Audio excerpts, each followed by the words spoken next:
very warm welcome to the Slovenian capital of Ljubljana for our live coverage from the UEFA Under-21 Championship quarter-finals. Portugal, who the winners of England's group, take on Italy. And whatever you say about their progress so far, dull it has not been. This is the story so far today, the two quarter-finals earlier today. Spain taken to extra time by Croatia, but they made it through, and they will face the winners here tonight, while the Dutch overcame the French. And they have the potential to face either Denmark or Germany, who are playing in tonight's other quarter-final, which you can see live via the red button. This is the scene in Ljubljana. And while during the group stage, Slovenia is in a very strict lockdown with an evening curfew, fans are able to make their way in here tonight, as they were in Maribor earlier for the game you might have seen with us between Spain and Croatia. And plenty of Italian support in the stadium. Of course, the country that does border Slovenia, so not the longest of journeys for them. A very pleasant evening and quite a prospect, Andy Hinchcliffe, between these two. Yeah, we've got different formations with the teams. I think it's a clash of footballing styles as well. Portugal are a possession-based team. They're patient on the ball. They look to wear the Italians down, but the Italians are conservative but very aggressive off the ball, well organised, tough to break down. They'll look to maybe pinch the win. So again, different approaches. Which one will win out? Well, we know all about Portugal's qualification. They won all three matches in their group, beating Croatia 1-0 in the first game, England 2-0 in the second game, Switzerland 3-0 in the third game. Do you fancy that pattern has any chance of continuing? If it was against any other opposition, very possibly. But the Italians, as we saw in the group stages, very, very tough to beat. Their mentality and their personnel is built for a game like this. Yes, well, Italy came through a very tough group against Spain and the Czech Republic. They finished level on points with all of them. Spain won the group, 5 points from their 3 matches, also 5 red cards. They held on against Spain with 9 men, and indeed against the Czech Republic. They nearly won that game with 9 men. And there they emerged, the Italian side. Will be dressed all in white this evening. They are, in terms of triumphs in the tournament, the joint most successful team in the history of the competition. They've won it 5 times. Spain also have won it 5 times and have played in more finals. And there is a bit of history that we're being reminded of tonight, because they did beat Portugal in the final back in 1994. A team that included the likes of Cannavaro, Inzaghi, Panucci and Toldo. And they're hoping that history is on their side here tonight. We will pause now for the national anthems.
Stirring sound of Memeli's hymn, and now the Portuguese anthem.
confident Portuguese side. Let's take a check on the teams. Portugal come here without two key players, Trincao of Barcelona and the influential right-back Thierry Correia for Covid-related reasons. They look as though they'll continue with the diamond system they used very successfully against England and Switzerland in the group stage. Thomas Tavares and Diogo Dalot, the two fullbacks, both capable of operating on either flank, so it'll be very interesting to see who plays where. Danny Motta up front was amongst the goals against England. He plays in Italy's Serie B with Monza. Well, welcome along to viewers joining us on Sky Sports' main event. Portugal against Italy in the Under-21 Championship quarter-final. Portugal with a 100% record in the group stage. Italy, who progressed, not without a degree of adversity, having had a remarkable 5 players sent off in the 3 group matches. But the squad is largely intact. Enrico Del Prato leads them into battle tonight. He is the captain on the right there, the number 15, Diogo Queiroz of Portugal. And our officials come from France. François Letézier is the referee. Now, 9 of this Italian 11 started the 0-0 draw with Spain in the group stage, and it appears coach Paolo Nicolato sees this as a similar challenge. Marco Sala and Giacomo Raspadori are the 2 different faces. There's no place at the outset for the Wolverhampton wanderer, Patrick Cotrone, who's had a difficult year out on loan. Gianluca Scamacca steps in for him, described as a young Zlatan, and he's had an outstanding end to his season at Genoa. And the substitutes bench. The Italian attacking options are strengthened by Sottil, the number 23, who missed the group stage with a thigh injury.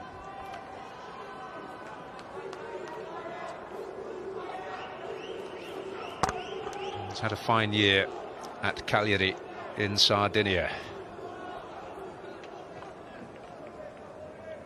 It's been a very warm day in Ljubljana, but a pleasant chill has arrived. But the action promises us a real contrast in styles in many ways. But Italy, historically, in tournaments, tend to find a way of getting a job done, and that's history that's followed them in the under-21s down the years with 5 triumphs. Can they hold off this very attractive Portuguese team tonight, do you feel, Andy? Well, the first thing they've got to do is contain a very dangerous team, one of the favourites to win this competition. So that's their first challenge. And then, of course, they've got to take the game to Portugal as and when. And they've got to be clinical. They might not get too many chances, but they have to take them. Well, our question has immediately been answered. Rui Jorge has placed Tavares at left-back and Dalot at right-back. And Tavares in the thick of the action straight away here. I think he catches his man, but it's a really strong challenge from Tavares. He gets the ball cleanly, flicks it out of play. I think then he's actually trodden on. As Bellanova actually lands on Tavares, that's a painful one. So the discussion with the referee there, with Raspadori as well. Bellanova was the man on the receiving end. That's Paolo Nicolato, who's moved up through the ranks of the Italian youth system, taking over the under-21 job at the beginning of this cycle in 2019.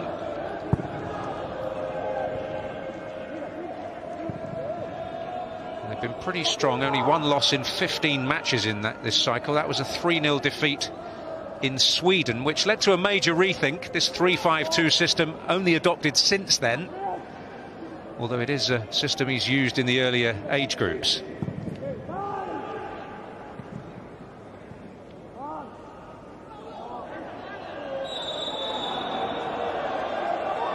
I think the switch to 3-5-2 has certainly worked for us. It gives them the balance really they're craving, strong defensively, but they can play with 2 players up front. There's Pobega there who's taken out. I think Italy certainly maybe the opening 10-15 minutes will look to try and get on the ball as much as they can and just disrupt the Portuguese rhythm. There's Gedson Fernandes, who will be one of the more familiar faces out there to a few, obviously with his time at Tottenham. Who was Jose Mourinho's first signing.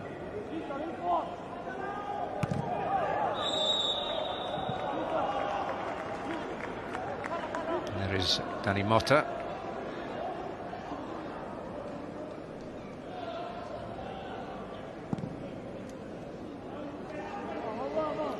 Playing with Galatasaray. since January, Gedson Fernandes.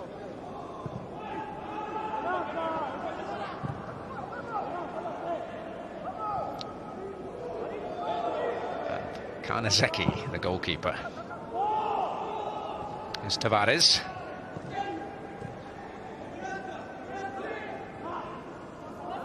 Against Bellanova. Well, if Italy are to play those longer forward balls, they have to aim for Scamacca. He's the giant of the front two.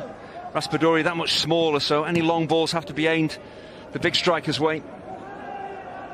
It's a classic partnership. Scamacca powering forward there, but met emphatically by Diogo Costa. Fratese eased off it. Here's Vitinha.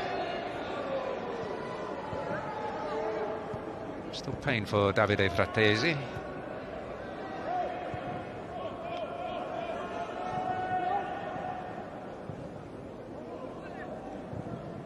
It's Queiroz to Dalot. He hassled off it, and some promise here for the Italians. It's Raspadori. Door shut by Diogo Queiroz, the captain. There's unlucky Raspadori, the ball just cannons back off him, but good pressure, high up the pitch on the ball. Portugal have the ability to play out comfortably from the back if you allow them to. But the front two step onto the centre halves. That means the wing backs can step in, pinch the ball back, and that's where the opportunity came from. Del Prato winning it in the air. It's Pobega under pressure. Might break very kindly here for Dani Motta. That was a beautiful bit of skill, but the situation tidied up there by Matteo Lovato.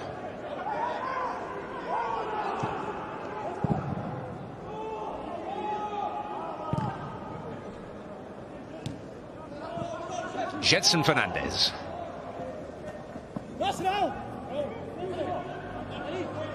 Pobega, who's quite a forceful player in the midfield for Italy. Tavares. And again.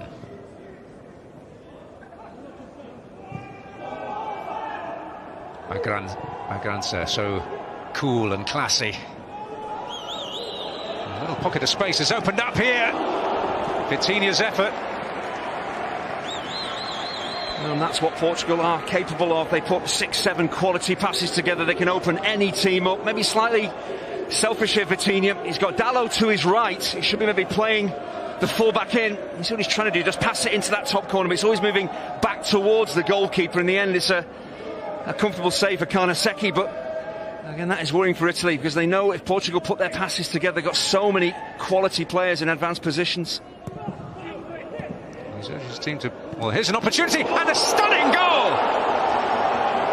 That is quite sensational. And Dani Motta, who plays in Italy, has come up with a moment to remember against his adopted nation. Well, the technique is absolutely stunning, but the attacking reactions when the ball breaks are just as impressive. You know, he's on his toes, there's defenders all around him, but he appreciates the ball is going to pop up into the air. He's got his back to goal, so all he can do is overhead kick.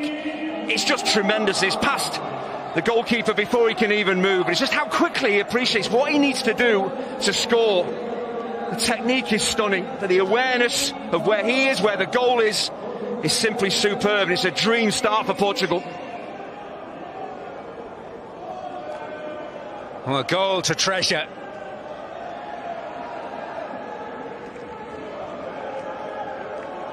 And I know that there are a couple of his teammates in the squad, indeed Davide Fratesi on the pitch tonight. Any other circumstances they'd be admiring, but what a glorious moment.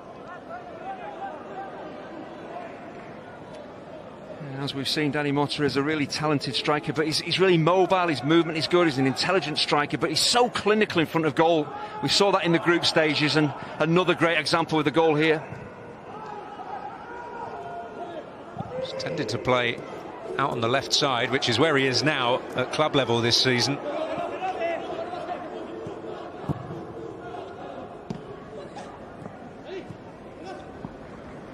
Here's Braganza. Well, what a job to do for Italy now. It's the first time that they've been behind in the tournament.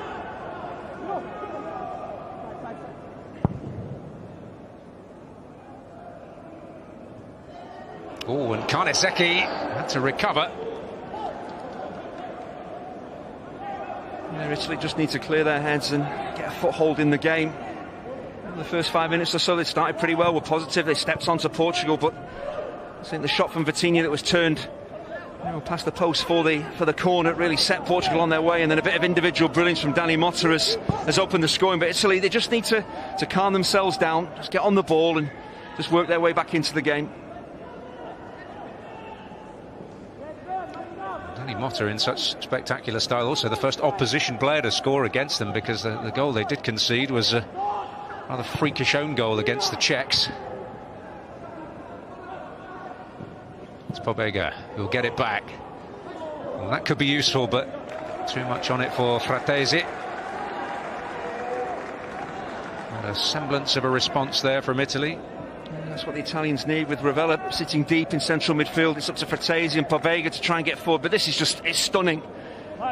Again, to appreciate where the target is. He doesn't need to look at the goal, he knows where it is, he's already got his bearings, but then to get off the ground, the athleticism and the accuracy, the power in the strike, it was just incredible. Diogo Dallo. Here's Fabio Vieira.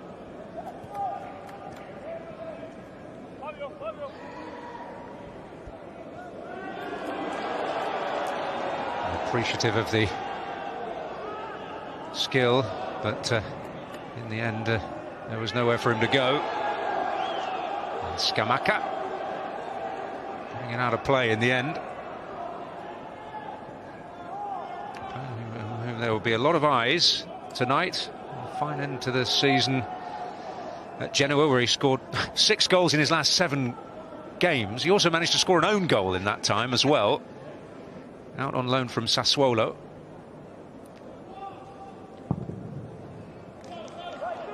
So he knows where the goal is, or whatever end he happens to be.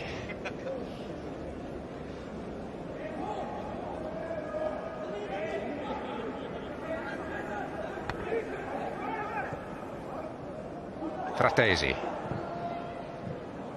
Cut out there by Queiroz. Vitinha. There's Pobega in the way, and he'll go after it again and look to leave his mark, whether he wins the ball or not. That's very much his style.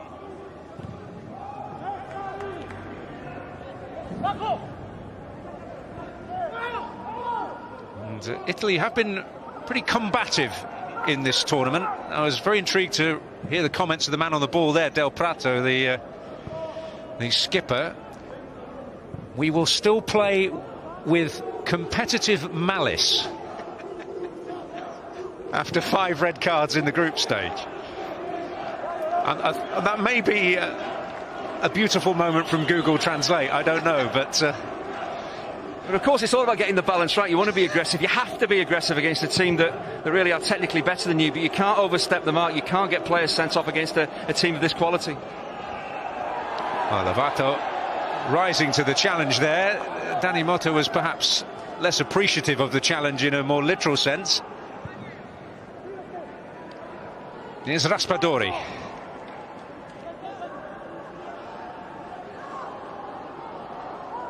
He's done well here. Oh, but so too has Braganza. Very timely intervention from the man at the base of the Portuguese midfield. Bellanova. Well, it's not easy for Bellanova. His run is excellent. The ball just arrives on the half volley. It's hard to make your mind up, decide how you're going to shoot, how you're going to try and cross it. You want the ball on the floor, but when it's bouncing just in front of you, very difficult to anticipate just how high it's going to bounce, make clean contact and either shoot or keep it alive, and he does neither. It's actually been a good response from Italy to going behind. They've stepped onto Portugal again and got the ball into the Portuguese box. They just need the quality when they get in there.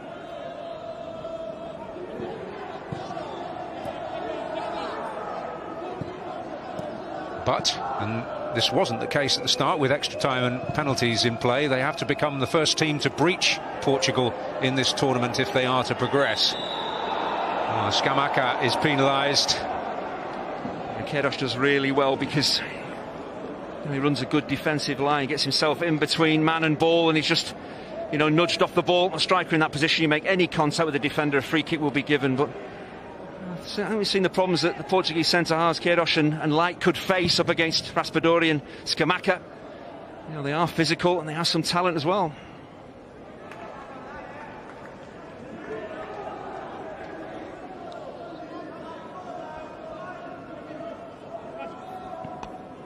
It was always going to be an attractive prospect, this one. Pobega under a fair bit of pressure, or it was Rovella, in fact. So that was really brave, just to roll that ball into Rovella. He's in that position to take possession, but Portugal are stepping on to Italy, and if he loses the ball there, they're in big trouble. He was one of those sent off in the group stage. He saw red against Spain, Rovella. He's been playing at Genoa this season, but is on the books of Juventus.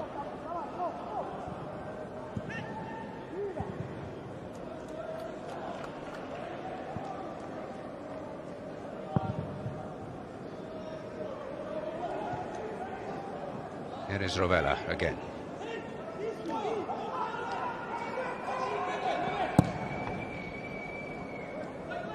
It was the only way out of the tight corner as he saw it.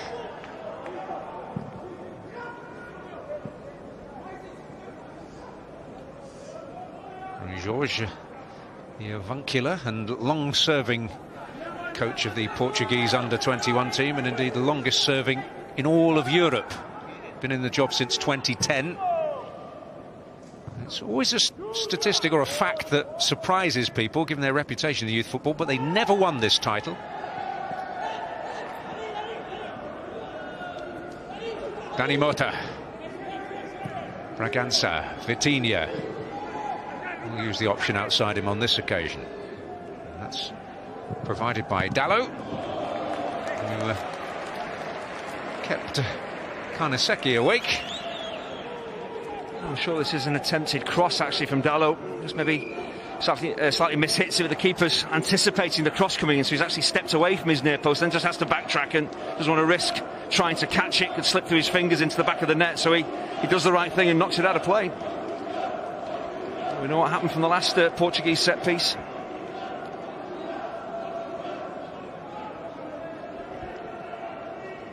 Fabio Vieira to take.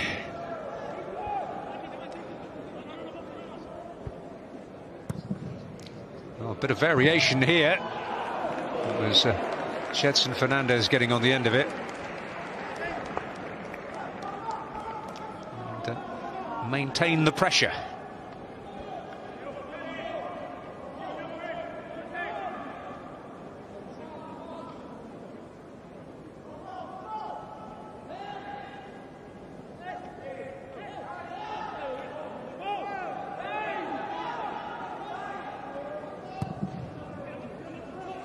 Deeper this time, and Rovella taking absolutely no chances at all. A little hand up, because I don't think he had to do that.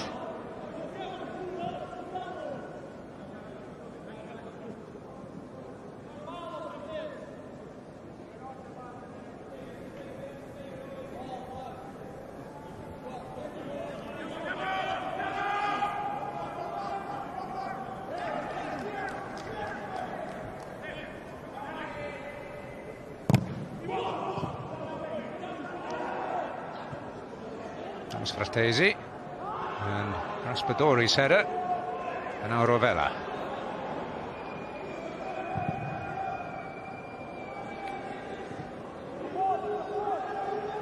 Fabio Vieira. Dani Mota losing out on this occasion.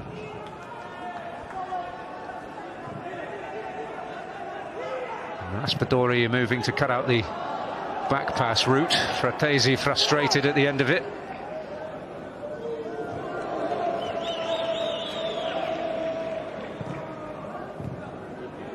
Tavares.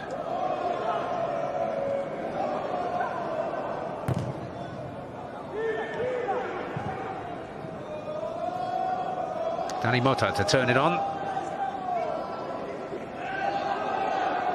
Vitinha. Gedson Fernandes.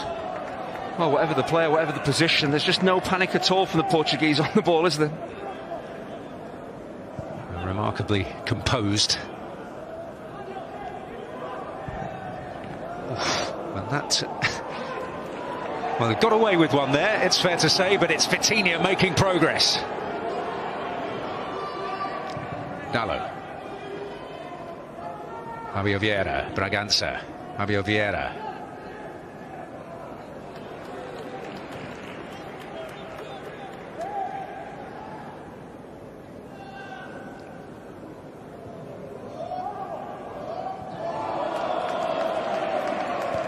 It's an enjoyable watch at the moment. And they're enjoying themselves. Not if you're an Italian outfield player, it's not.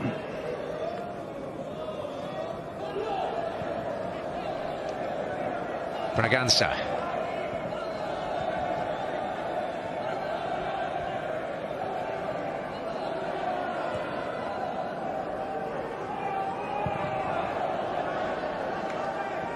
As the Olays appear in the voices of the relatively sparse but very welcome crowd, and that's one way you avoid conceding. Just keep the ball away from the opposition. I think the Italians, they've got to be pleased, because there's maybe, what, 30, 40 passes there from the Portuguese all across the face of that Italian defence. They didn't go anywhere, they had to actually go backwards.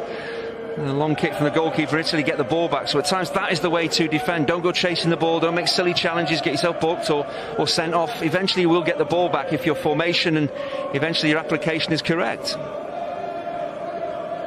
It's Luca Ranieri. Pobega.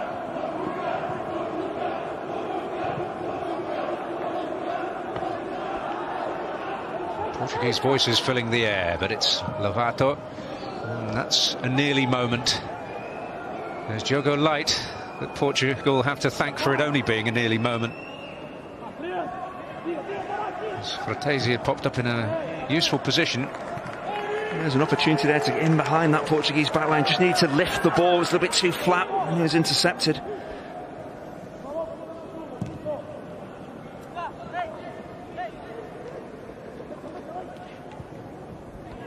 Tommaso Pobega.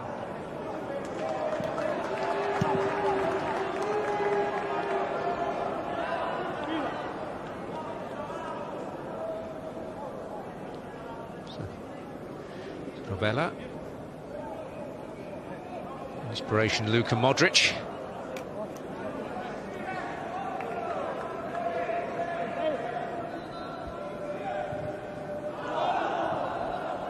Here's Pobega.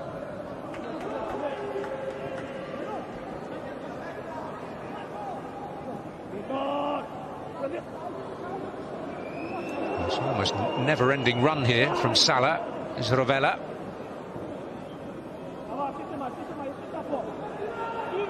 Pobega.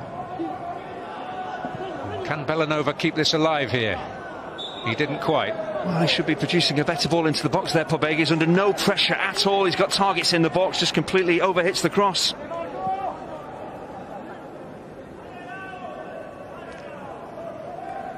Well, he asked his team to be courageous and brave. The question is, can they match the quality, I suppose?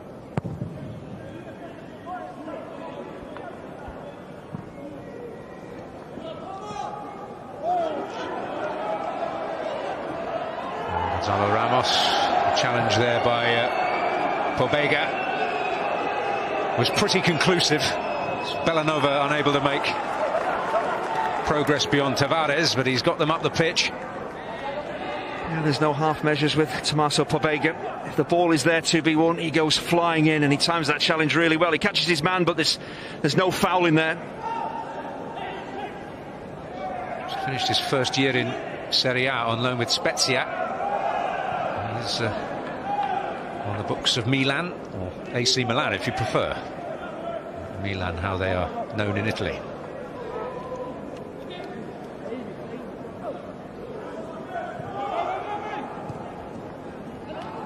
Flick from Rovella.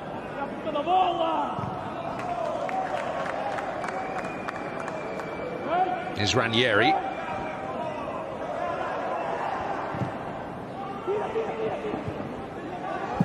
Tavares. Here's Salah. Pobega, who can pack a punch with his shooting. And worked it onto his favoured left foot. Yeah, as with his earlier cross, he should be doing better from that position. You know, he's got the power, he hasn't got the accuracy again. He works some space for himself. And he drags it wide of the target. And Diogo Costa knows it's going wide, so he can pull his left hand away. But Pobega, two good opportunities, one with a cross and one with a shot. He should have done better.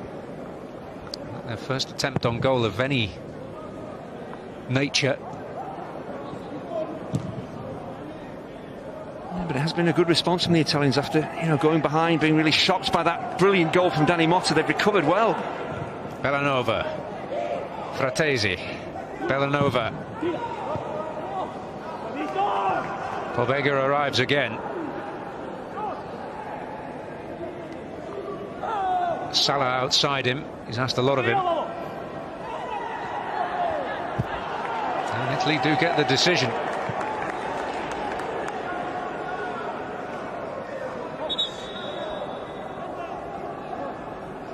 I think Salah, it's Ranieri, doesn't do much wrong. He's actually clearly playing the ball.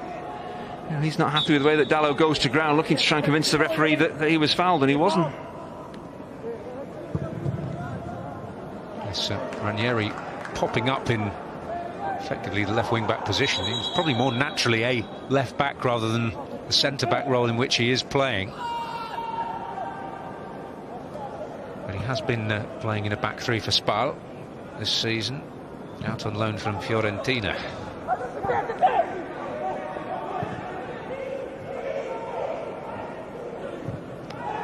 Bellanova, they wanted offside there, Portugal, they won't get it. Dangerous ball too. Queiroz defends it. Sensational football, really slick from Italy. Great cross as well from Bellanova, but the defensive positioning here of Queiroz is superb. It's why Italy don't equalise. He's definitely onside, Bellanova. Great couple of touches and a great ball in, but the Portuguese centre-half Queiroz does so well to clear it away. He anticipates where the cross is going to end up and he's there first.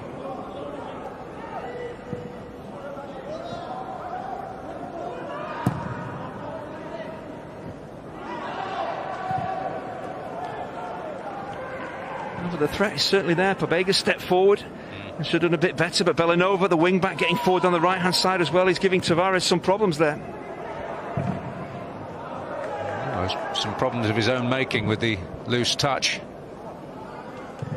Fratesi trying to improvise. We needed Dennis Healy-like eyebrows there. That's not one for our younger viewers, Dan, is it? Yes, tales from the Harold Wilson government, as well as the football.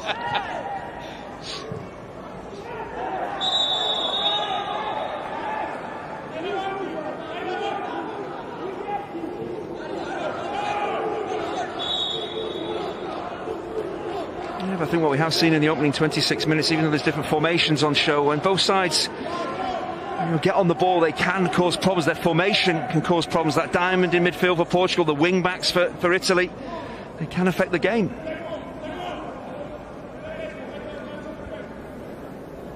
Portugal have the lead. It's been the Italian formation that's been affecting it more in the last few minutes.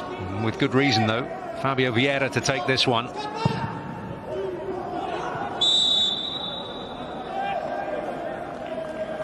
Flag didn't go up, and the referee's whistle was pretty swift.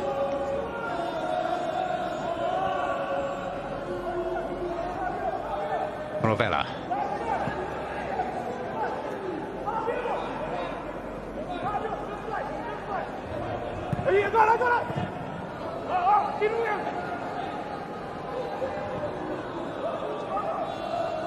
Ranieri.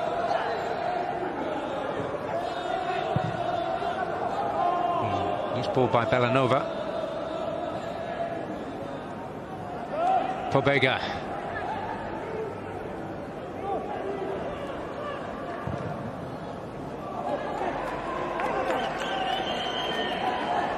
Well, he perfectly cut that pass between everybody, didn't it? It was incisive in exactly the wrong sense. Yeah, I've mentioned it already, Dan. It's just that extra touch of quality that the Portuguese have in those key attacking areas. We've not quite seen that yet from Italy.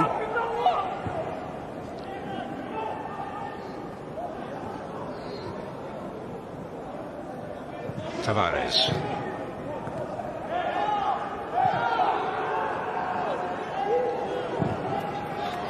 Dallo. Danny Mota coming in at the back post. That's Bellanova who dealt with it. Gonzalo Ramos was maybe a touch unhappy with the attention he received inside the box. I'm not sure. Yeah, the two Portuguese fullbacks. Dallo is the one who's getting forward far more down that right-hand side. He played at left back in the group stage.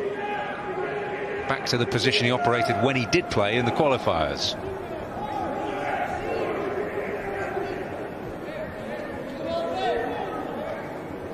And switching flanks for Milan all season. So it's Fabio Vieira to take the corner.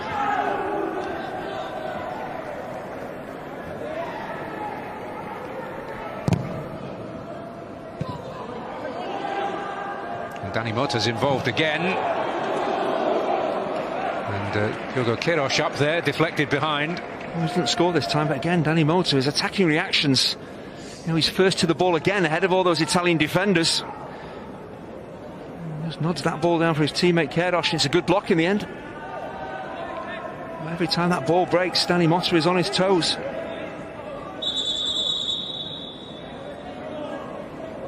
Now then, the goings on between Marco Sala and Jedson Fernandez drawing the referee's attention. Yeah, the referee is saying, boys, stop it. The two players saying, we're doing nothing wrong. Bragança has found a bit of room in there. Well, this could be very interesting. Danny Mota has done it again.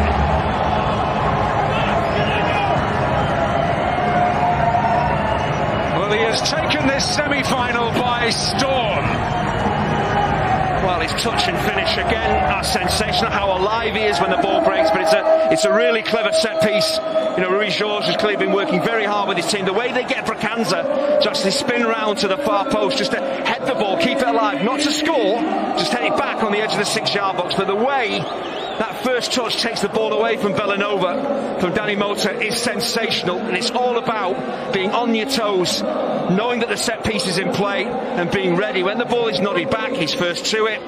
And then there's no panic. There's power straight through the goalkeeper. No chance for Karnaseki to save it. And once again, Portugal from a set piece get Danny Mota on it, and he buries it. Well, forewarned was certainly not forearmed. A man who's been plying his trade in Italy for so long now.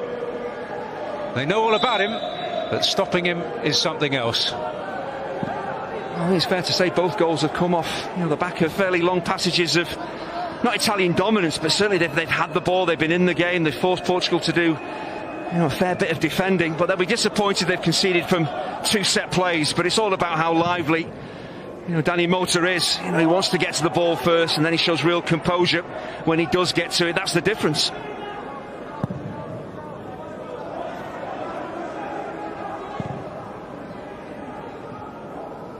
He's involved again. Struck the arm there of Gonzalo Ramos. Yeah, his goals have been impressive, but his work rate is there as well. His link play, he's a good team player, but a sensational finisher. He's one of the older players in the squad at 23. I suppose it is worth the explanation at these finals. An under-21 final tournament that can have a player at 23. Well, you have to be 21 or under at the start of the qualifying. Effectively. Start of 2019 for this tournament.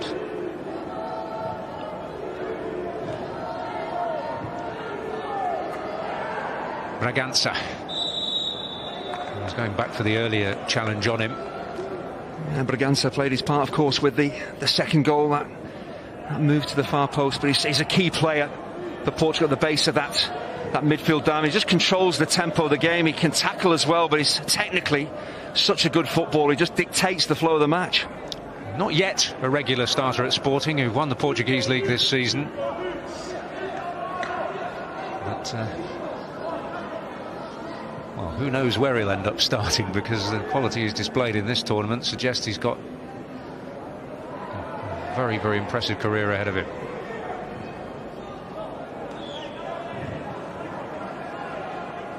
Here he is again.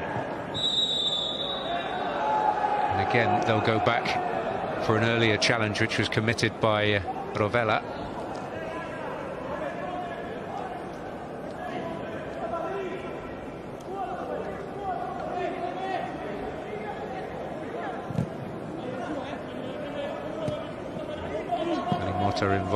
Was Gonzalo Ramos that time, in the area where we've seen a lot of Dani Mota, and swept up by Del Prato.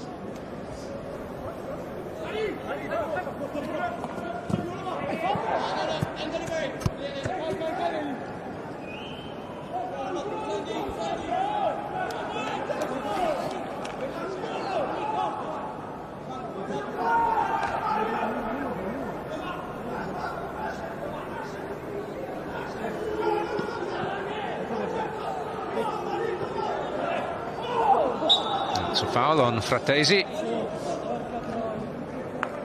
Dani Mota on his club teammate. Oh, I know what a good side Portugal are in possession, but they're a team that do go after the ball as well. They work very hard to win it back, and you know, if you play like that, a lot of modern teams do, you're bound to overstep the mark and give free kicks away. But I suppose, you know, give free kicks away high up the pitch in the opposition half, not in your own half. So are getting over disappointment in the Italian playoffs. Didn't make promotion to Serie A this season, having been promoted from the lower division last season. So some rise. They've really got motoring, if you'll excuse the obvious joke. With Mario Balotelli playing for them this season.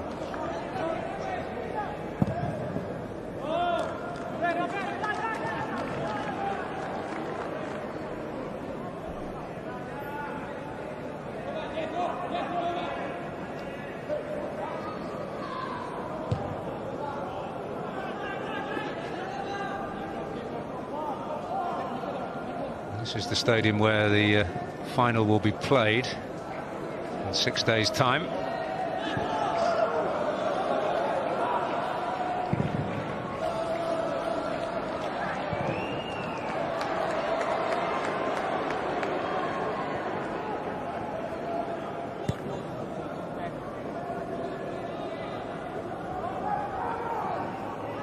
Rovella. Lovato.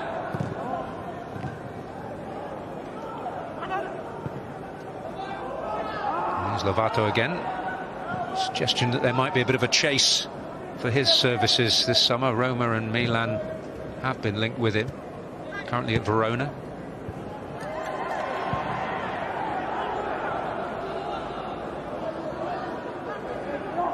Del Prato. Pobega.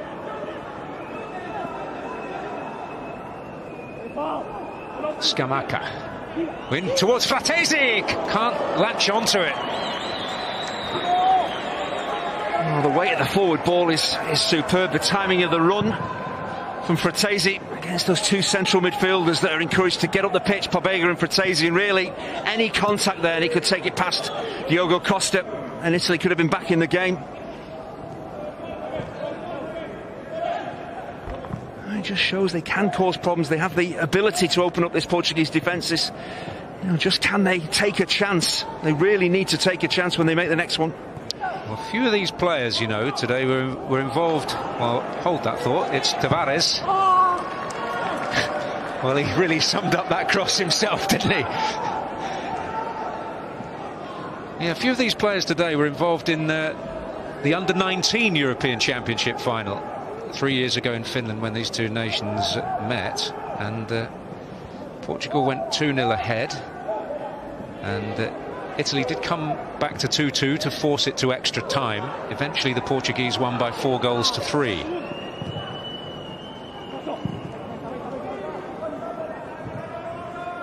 Scamacca He's playing up front for Italy. He's got their third goal that day.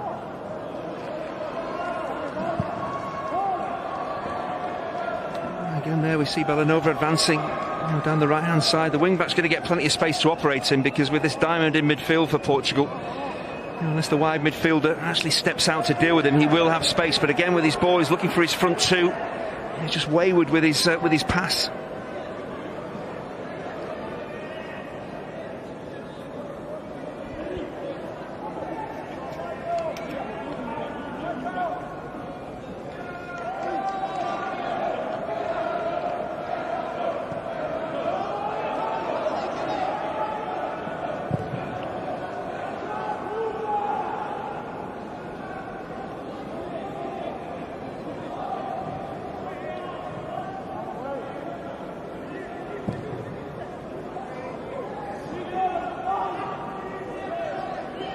Lovato.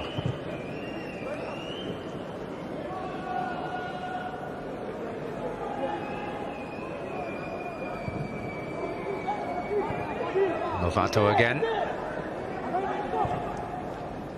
Scamacca, Raspadori.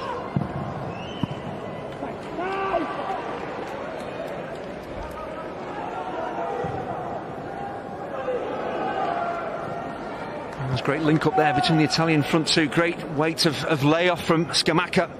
And Raspadori, I really felt, should have taken it first time. He took a touch and then shot, and he was closed down. He emerged as a striker this year, Raspadori. Here he is on the ball. He's found Fratesi. Well, first touch perhaps let him down, but there's Bellanova. Well, if they had their time again, I think Raspadori would just take a little bit off the forward pass. He just puts a little bit too much weight on it. Again, Fratesi's broken forward from midfield. It's just too heavy, that pass. And that really sends him wide. And it's a more difficult chance for Bellanova. But again, attacking midfielders getting into advanced positions, just a lack of quality with that ball from Raspadori. If he weights that ball better, there's a good chance for Fratesi to take one touch and shoot himself, but he's forced too wide.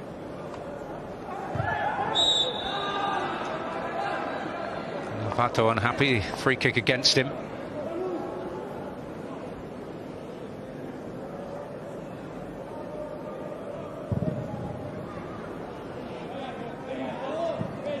I think it'd be fair to say the Italians have got into probably more dangerous positions than the Portuguese yet.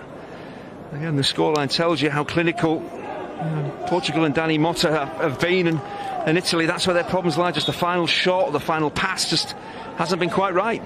Well, a flash of inspiration and a flash of ingenuity from a set piece. There they are, 2-0 in the lead. Jedson Fernandez. It's Fabio Vieira, Tavares. Rovella plugging the gap.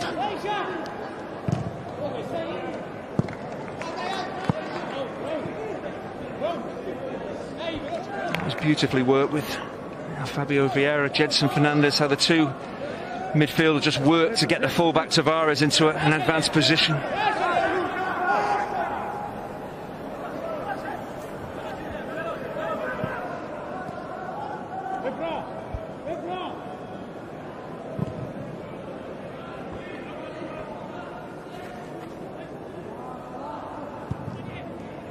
Scamacca just peeling into the channel. He's found Rovella. Bellanova.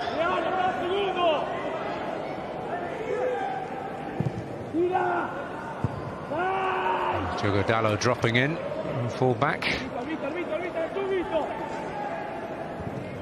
I suppose if you hadn't watched this first half and you saw the scoreline, you'd probably think, well, yeah, that's what we expect. Portugal one of the favourites, 2-0 up. I bet it's been really comfortable for them. It hasn't. It's Pobega. Disguise on it. Scamacca. Well, it's a half chance, but again, a striker at this level will be disappointed that he's not worked the goalkeeper. He just drops off into a pocket of space, doesn't go right up against the centre halfsman. Again, a lack of quality there.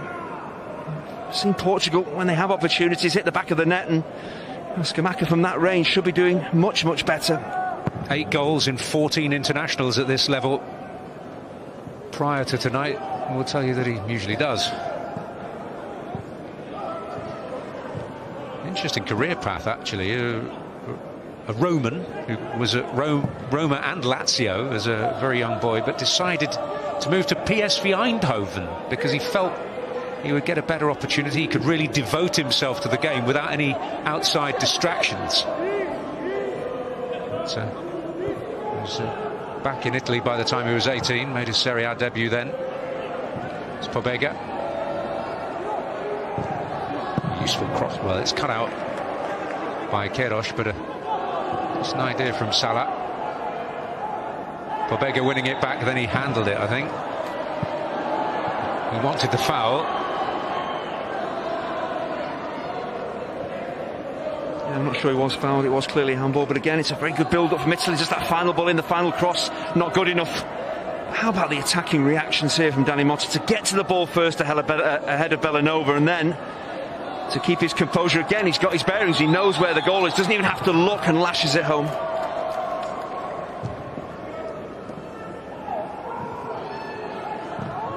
Raspadori was actually in Roberto Mancini's provisional senior squad for the European Championship finals this summer.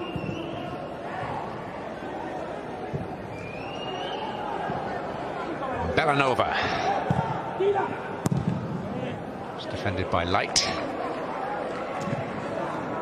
Tavares has to do a little bit more there as soon as Bellanova takes a touch. Portuguese left back has to close him down. It's too easy for him to whip the ball in. Thankfully for the left back, his centre-half teammates cleared the danger. Reminded me of someone, that, actually. Well, useful corner here, and it's put in!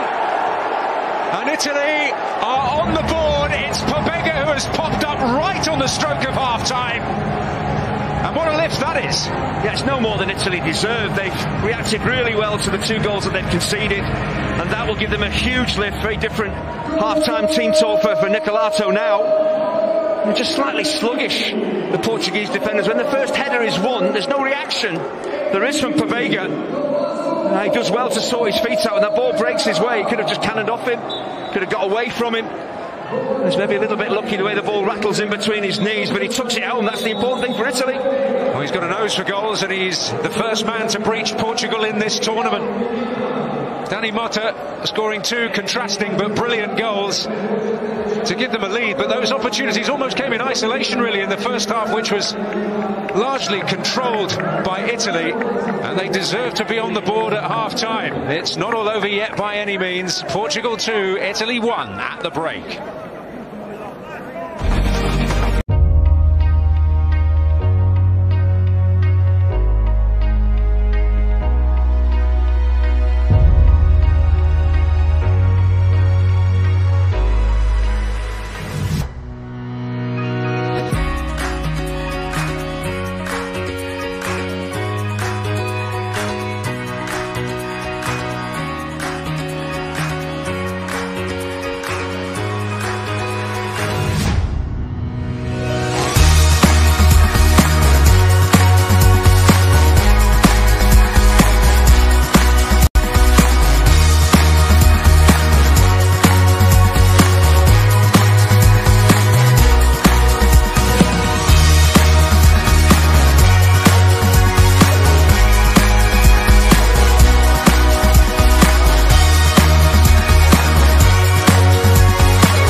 Portugal have the lead going into the second half here. Spectacular opening goal from Dani Mota.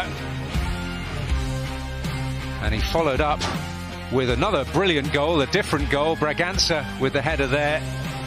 Absolutely smashed it home after that beautiful first touch. But Italy made a lot of the running in that first half, and they deserve to be right back in the game. Tommaso Pobega, in the end, applying the finishing touch. So that's the situation. Portugal in the lead, but by no means in charge here.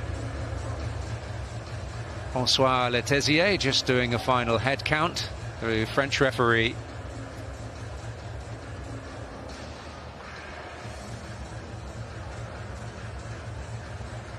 And doesn't appear to be any changes at half-time. Italy have managed to get a foothold in the game from plugging away in the manner in which they did. Will the approach have to change in any way? Can they just keep doing what they're doing? Absolutely, and just show a little bit more quality in front of goal. It was a surprising first half in many ways. More possession, more passes than Portugal. I didn't expect to see that. Their shape was pretty good. They're undone by two bits of individual brilliance from Dani Mota. But again, they've got to keep believing, and that goal just before half-time is a huge psychological boost. Gives them a real chance in this second half. There's Del Prato. Fabio Vieira. Up against Salah. Uses Vitinha.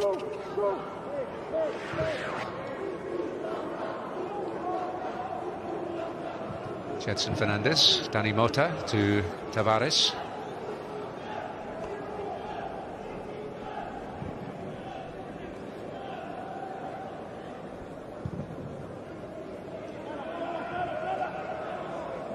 Fabio Vieira.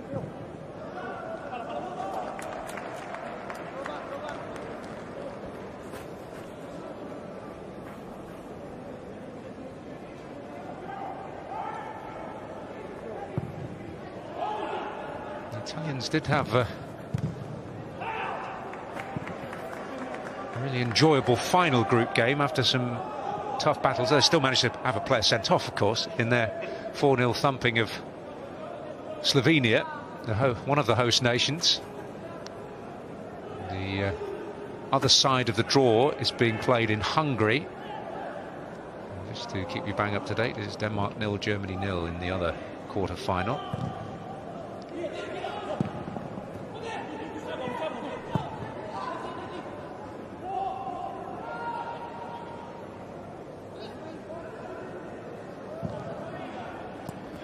And if Italy want to get something from this game, they very possibly can. They simply cannot afford to have anyone sent off. 11 against 11, they have a real chance. But if they lose a man, they're going chasing the ball down. They've just got to keep believing. Again, it might be 2-1 going into the final 10 minutes. Just keep believing. Don't get silly. Make silly challenges. Get a man sent off, because then Portugal will control the game. You know, just stay in it. Expecting a reaction from Portugal. They may have opportunities to get a third, but if they don't get it, I think the Portuguese will get a little bit nervous, and maybe Italy can capitalise on that. Rovella. Here's Lovato.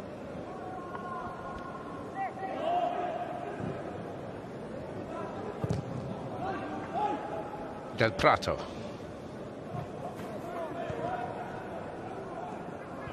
He has served a suspension in this tournament for 2 yellow cards in the group stage. Missed the win over Slovenia. Salah.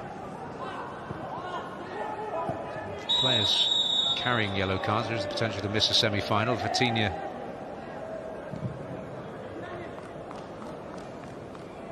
a little distressed by the referee's whistle. Yeah, it took a while to blow, the referee, but he was caught there by Dallo. Salah eventually goes to ground, and the referee was right to give the free kick. He's doing his best to keep the game moving, isn't he, the referee?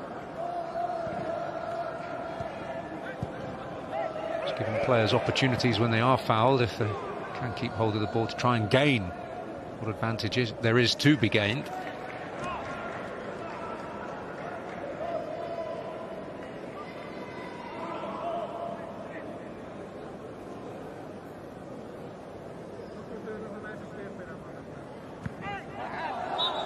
Foul. Del Prato can argue the toss. But, expression on Gonzalo Ramos's face suggests that there was enough physical contact there. Yeah, some things never change down the years in football. Defenders saying to a referee, I didn't do anything wrong at all.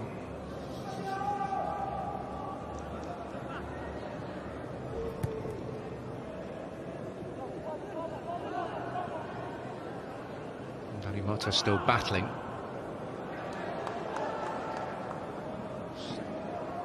A side of his performance that won't necessarily make headlines tonight, but it's been as impressive as everything else, hasn't it? Yeah, goals certainly catch the eye, and quality goals like he scored tonight, even more so. But you know, scouts or prospective teams, head coaches are looking at his all-round game, and it is impressive. Strange, because his heart, by his own admission, has been swinging in terms of where his international allegiance should go, because he's born in Luxembourg.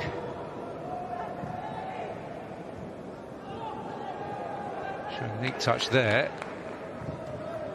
Well, obviously, if you use a cold, hard, rational head on that, you would only pick one team, wouldn't you? And that's the one he's playing for now. No joy for Tavares.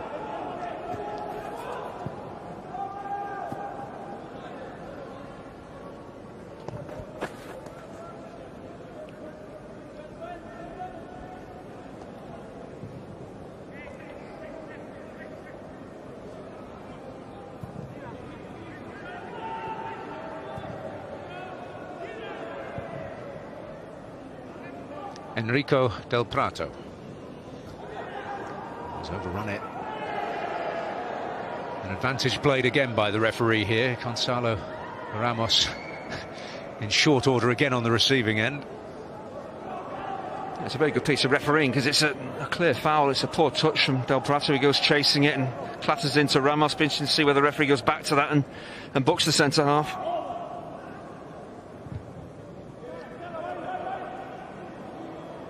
Tavares. Dani Mota. Tavares.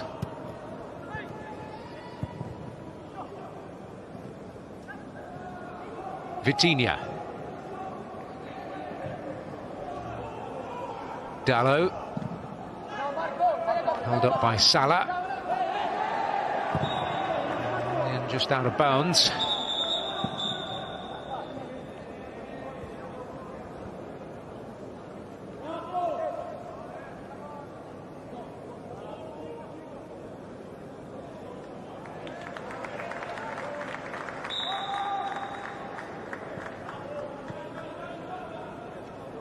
It looks like Del Prato's got away with that challenge on Ramos. He's maybe slightly fortunate. Yeah, collect his third card in 3 games. He's avoided it so far. Mind you, he was the one who suggested they would play with malice.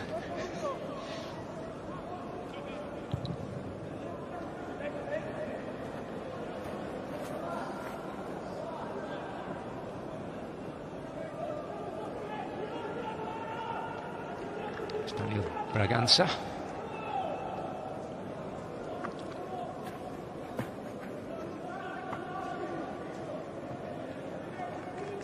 Well, everybody who can be here is here.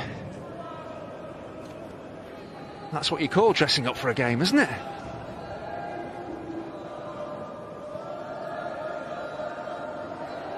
Well, Italy looking to make some progress here. Salah. It's a useful looking cross! And Fratesi denied first real work that Diogo Costa has had, and he was up to the task. It's a magnificent attack. The cross from Salah is perfect. And Fratesi, I suppose if you're being ultra critical, head it down, the keeper has no chance.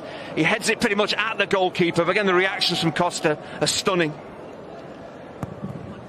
Fratesi again looking to reach that corner at the near post, just as he did moments before half-time. You do wonder how many better chances than that are Italy going to get. Well, they really sprung to life there, didn't they? And maybe it'll give them a bit of encouragement That's a useful ball, and it's Raspadori on the end of it.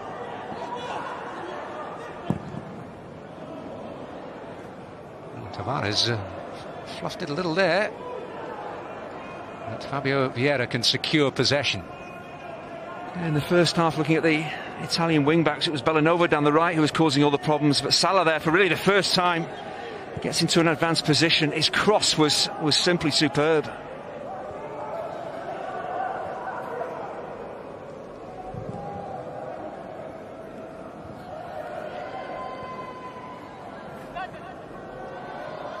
Pobega trying to get a foot to it. Is Braganza.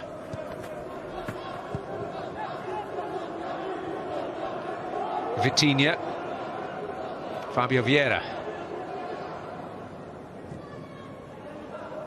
Well, Fratese's had something of a mixed bag of a game. He's involved in the Pobega goal, flicking the corner on, but he lost Braganza for the second Portuguese goal, and that opportunity there that he had to really put the cat amongst the pigeons and make it 2-2. I think if he had his time again, he had plenty of time to really decide that he has to head that ball down, give the goalkeeper absolutely no chance. He's a player that does get in the thick of it. Let's look at it again. The cross from Salah is just inch perfect. The attacking forward run of Fratesi is superb. There's no one marking him. He's in space. He has a good look at the ball. He has that couple of seconds to decide how he wants to finish it. It's just the wrong choice, just the wrong angle. Just heads it straight at the keeper, but he's still got to give Diogo Costa a lot of credit. His positioning, and then he gets his arms up very quickly to make such a crucial save.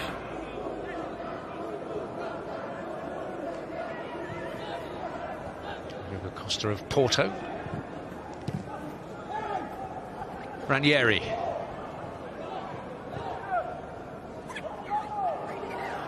Pobega couldn't secure it.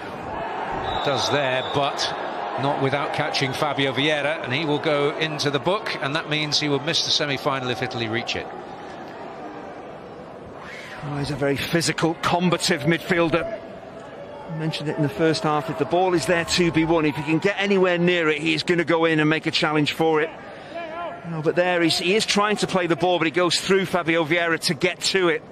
That's what the referee doesn't like. It's kind of a scissor effect challenge as well. That's maybe again why the referee has said, look, if you get the ball cleanly, okay, you'll get away with it. Make any contact with the player, you're going to go into the book.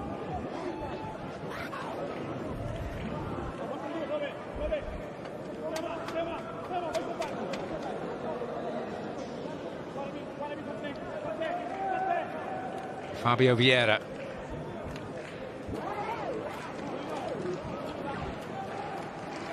He's the man poised over the kick.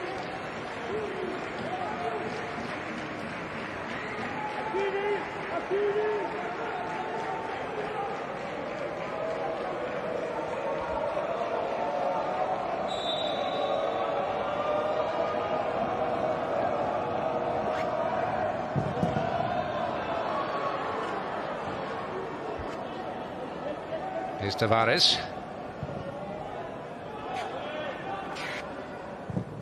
Fairly anticlimactic, but there might be something on here. Gonzalo Ramos! Italy want the flag. Their hopes will not be realised, and Portugal back into a commanding position. Well, it's a wonderfully composed finish, and just maybe a penny for the thoughts of David Fratesi. Could have made it 2-2. Now his team are 3-1 down. It didn't look like anything was happening here. It's a slightly hopeful long forward ball, but once that header is won, Gonzalo Ramos is on the move. I talked about it with the Danny Mota goals, about strikers anticipating where the ball might drop. I think he's played onside by Ranieri. He runs from behind him to get onto the ball, and then there's no panic with the finish. He just guides it, redirects it. But a crucial save from Diogo Costa, and now a clinical finish down the other end from Ramos. Well, almost nonchalant finish really in the circumstances, so cool and composed, which is the exact opposite of Rui Jorge's demeanour on the bench in the last few minutes. That will certainly settle those nerves.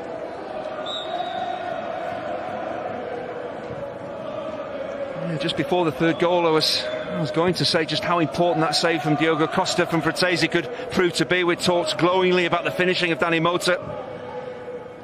And then Ramos tucks the ball away, makes it 3-1, and that save from Costa was absolutely crucial. But here's Raspadori. Italy down, but certainly not out. Chance for Scamacca, and there's a perfect response. They refuse to go quietly into the night. And the Italian supporters who have travelled delighted. Well, incredible quality, incredible character from Italy. You know, their heads could have gone down at 3-1. But they didn't, and Scamacca does really well to stay on side here. Could have got ahead of the play. Raspadori again dropping off,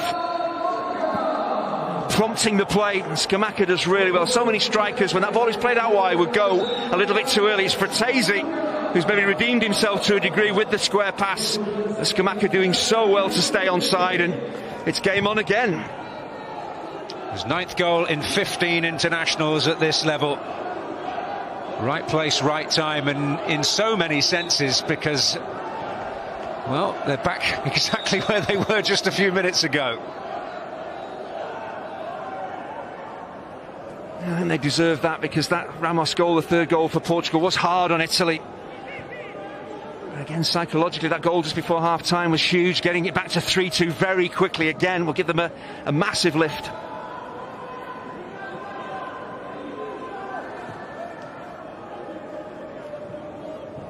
Raspadori under pressure. He's at ease under that pressure. Fratesi. Well, that's a useful delivery. Oh, and Diogo Costa, well, he's relieved in the end to hear the whistle. I've been really impressed with Raspadori. You know, he doesn't play as a second striker. At times he drops back into midfield and is a creator, and he actually started that move again by dropping deep, getting on the ball and getting out wide. Well, Portugal on the move again. Dani Mota, who's on a hat-trick, looking to restore a bit of order, but a mad 93 seconds here between the Portuguese 3rd and the Italian 2nd goal. And this second half is developing into the kind of contest we hope for. Yellow card on its way. And Salah, the man, disappointed. Yeah, the referee's got to keep on his toes as well, because it's an open game. Both sides really going at it. Challenges are flying in. The referee has to stay with the pace of the game, and he has done well so far. He's got to, again, appreciate the kind of game that he's involved in.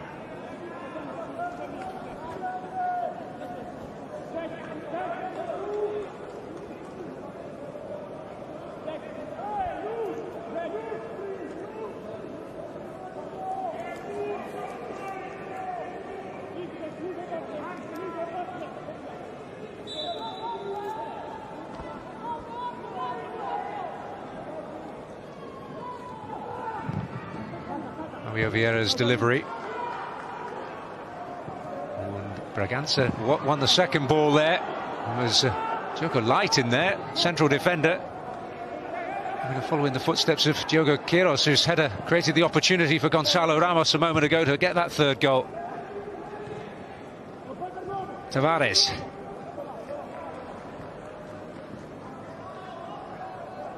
Jetson Fernandez. Vitinha. Fabio Vieira. Dalot. Sidestepping Salah's challenge there. Bragança.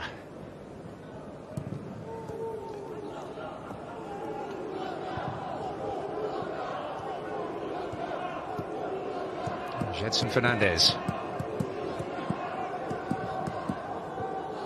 Suddenly we're hearing the Portuguese voices again. Yeah, it's been a fabulous game. Great entertainment. If you said to me that we'd seen maybe 5 goals just after the hour mark, I'd have said absolutely not. I expected it to be a really tight, cagey affair. I think Italy, their approach has really impressed me. This is the best I've seen them in the group stages. They were, very solid, very kind of pragmatic, but we've seen a very different approach to them. They've really taken this game head on against a very good team, and they could yet turn this around. Well, we expected it to be absorbing, maybe not quite this exciting. But here's Salah for Italy.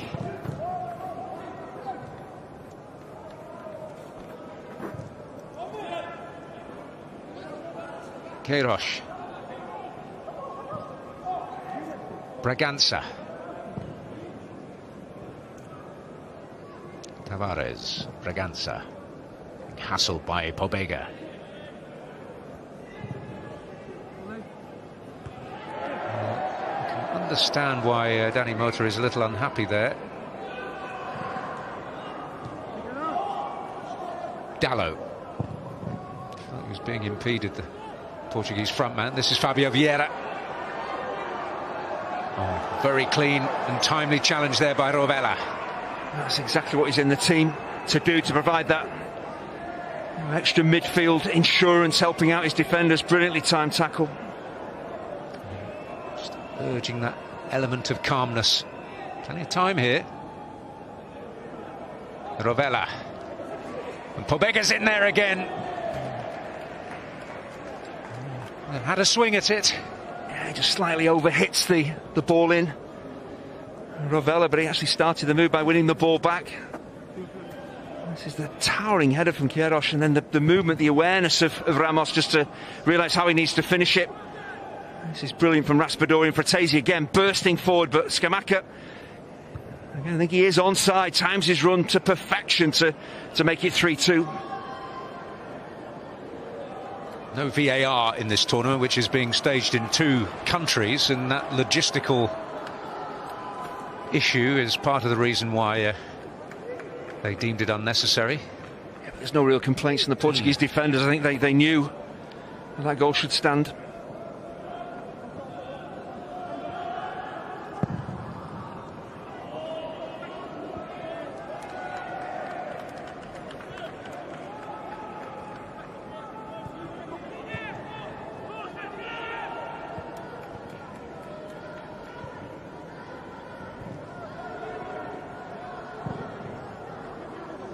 Spreading it towards Dalot. Braganza. Vitinha. Fabio Vieira. Jedson Fernandez. Fabio Vieira. A little dink. And Ranieri alive to it. Yeah, for once Danny Mota's actually caught on his heels. He's not making a move towards the ball. Ranieri's in a very good defensive position. He's there to attack the ball. He can also get close to Mota, because Mota's not made a run to get right on top of him, just arrived slightly late. It's a clever cross from Fabio Vieira, just dinks that ball. That means the goalkeeper can't come and claim it. Well, they've been plentiful and they've been dangerous, some of the time at least. Set pieces have been quite a contrast between the quality of deliveries at times. Well, they've been good, they've been really good.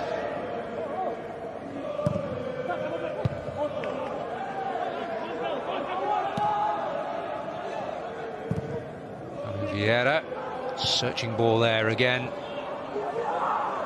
Oh, and it's Queiroz who was up there. Oh, the keeper's come and he's nowhere. Fabio Vieira. And Kawasaki again. He got it away from immediate danger, but it was not his finest hour. Yeah, the Italian goal leading something of a charmed life there. If that ball had dropped into the net, could possibly have been game over. But I think with this substitution, just looking to get some control back, bringing on a combative midfielder just to get on the ball and just control the tempo of the game in Florentino Luis. Yes, he was a starter at the beginning of the tournament, and he'll probably slip into that holding role. You'll see Braganza pop up elsewhere.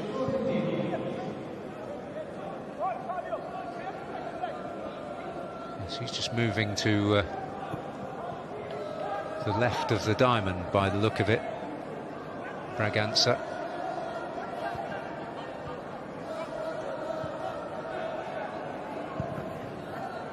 Fabio Vieira is capable of playing up top.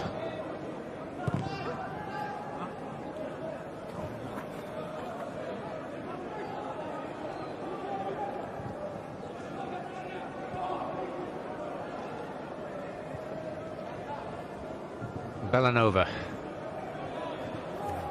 found Gedson Fernandez in the way.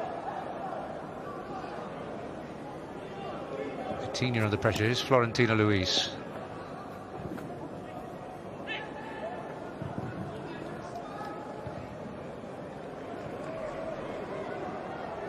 Vitinha. That's a lovely ball, and here's Bragança. Not much in the box as yet. Tavares. Vitinha. Gedson Fernandez, Diogo Dalot.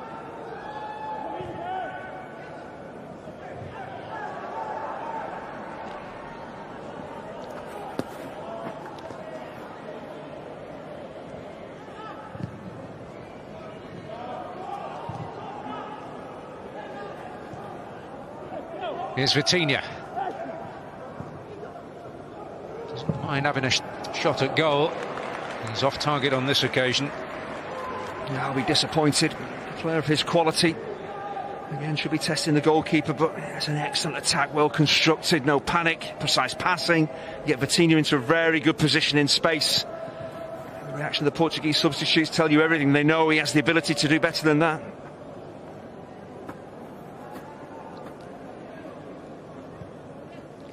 Well, news from the other quarter-final, which is happening at the moment and is live on the red button for you. Denmark, who won all their group games, lead the Germans. A goal from Wahid Fagir of Weiler.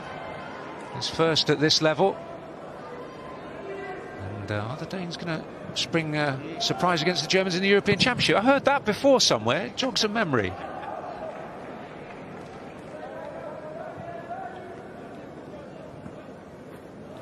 It's a long time ago now, actually. 29 years, that final, when the Danes, so legend has it, came off the beach to win the European Championship as a late replacement for Yugoslavia. Never mind the fact they had a training camp for weeks beforehand because they thought they might. Salah making progress here. Bellanova.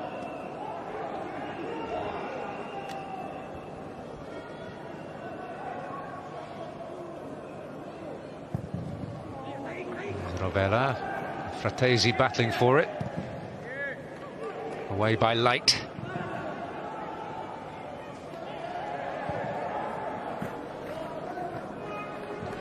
Well, the Portuguese Rui Jorge making that first change. I can understand it, trying to bring some control back to the middle of the park. But for the Italians, I'm not sure that Nicolato will think he needs to do an awful lot. He's got Cutrone on the bench, but he's not had a great season domestically. So again, you know, is he going to trust the starting 11 to try and retrieve this situation, and rather than making substitutions?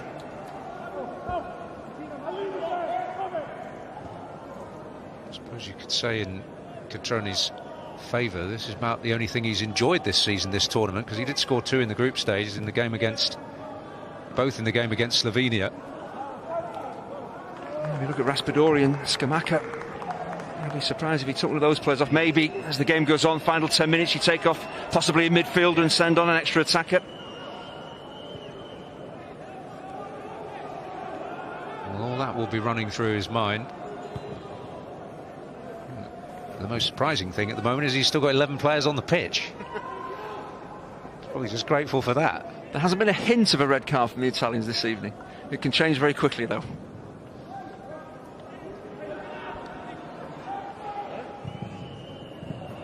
There is Florentino Luis. Started the first 2 group games. But, the Italians have it back. Salah. And that's dangerous, and Scamacca's in there again. And a chance for Raspadori. Oh, and the flag went up. And every Portuguese follower breathing an almighty sigh of relief. It's a fabulous ball in from Salah. Again, it's Rovella who does really well to win the ball back high up the pitch, but the officials got it absolutely spot on, that through ball. And Scamacca is offside. The flag going up was the correct decision, but again, they get the ball out wide, get crosses in, things can happen. Well, there are going to be changes. Jota providing fresh legs up front. Gedson Fernandez coming off, so you'll presume that means Fabio Vieira will drop deeper again. That's Gabriele Zappa replacing Bellanova at right wing back. That is a straight swap. And Pobega, who is on a yellow card, replaced by Giulio Maggiore, who has had an eventful tournament himself. He's scored 2 goals in the tournament, one for Italy, one against Italy, the own goal against the Czech Republic.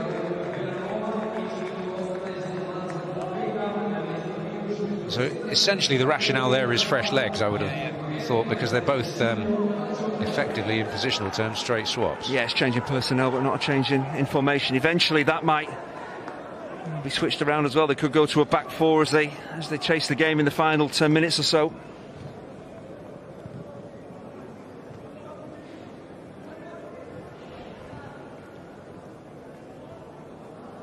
Dallo.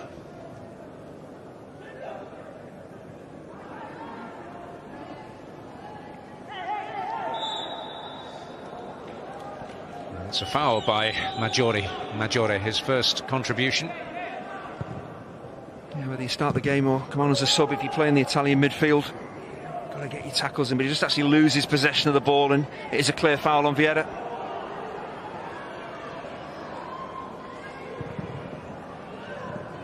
And Scamacca.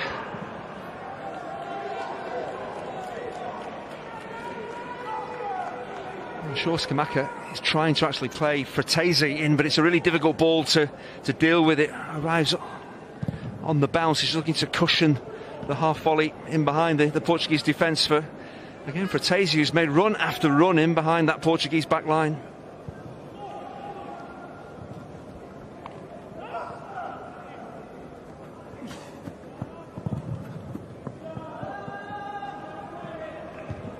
Kaniseki coming a long way, but very effective. Scamacca. Some good work. Lovato. And the cannon kind for Italy, it will be their throw in. Gabriele Zappa. Good season with Cagliari. Speedy and skillful.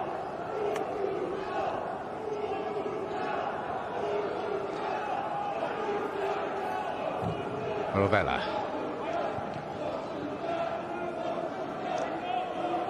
Zappa. Scamacca might have been offside had it reached him.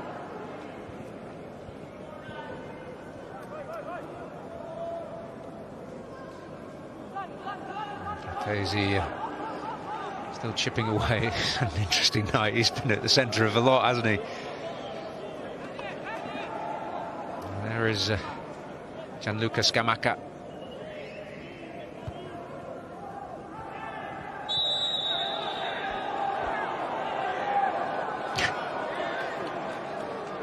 An incredulous Gabriele Zappa.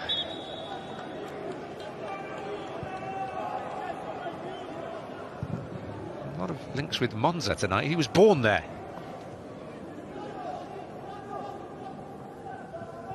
Famous motor racing town.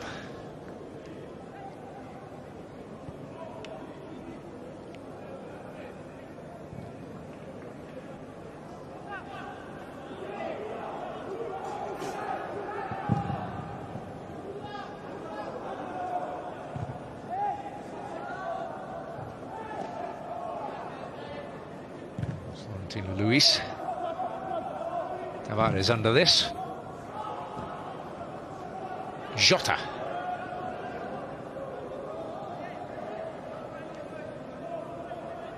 Thiago Tavares. Jota again.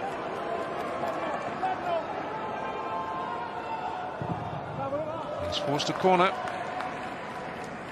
I've been really impressed with Florentino Luis since he came on. He's not given the ball away. That's exactly what Ruiz Jorge wanted from him. Just control the game. You know, get on the ball, just dictate. Don't give the ball away cheaply. He's done his job excellently.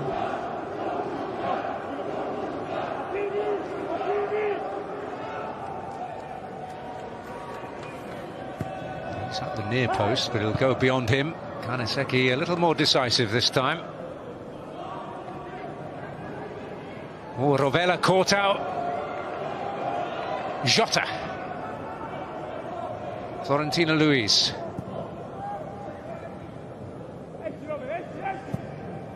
Vitinha to Tavares.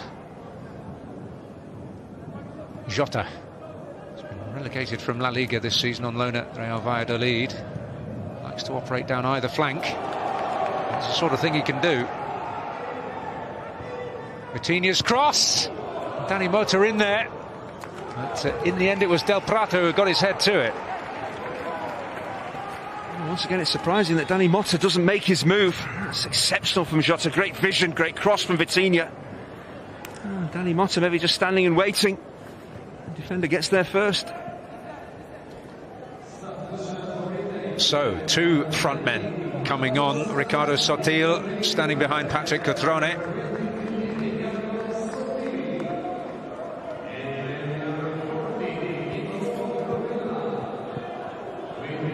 Salah, wing back off.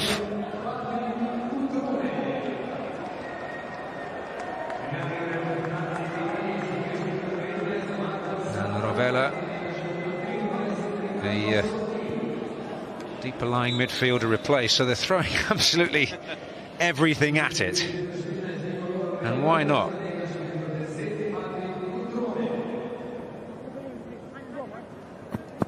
Ricardo Sotil missed the group stage with a thigh injury. Comes from a good footballing family. His dad was a teammate of Rui Costa, Portuguese legend at Fiorentina. Played with likes of Batistuta, Enzo Scifo and Inzaghi. It's Fabio Vieira.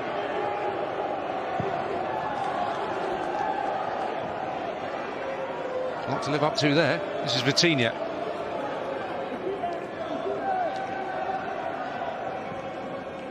Bragança. He passed up the opportunity there, having worked the situation. I think the problem was he got the ball onto his right foot, and that's not his stronger side. He needed it on his left.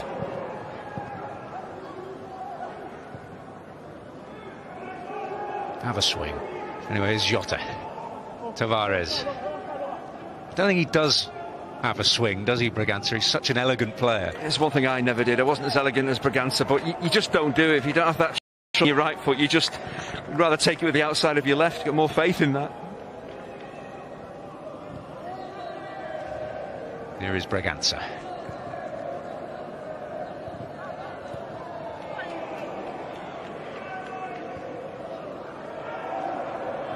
Fabio Vieira. Dani Mota.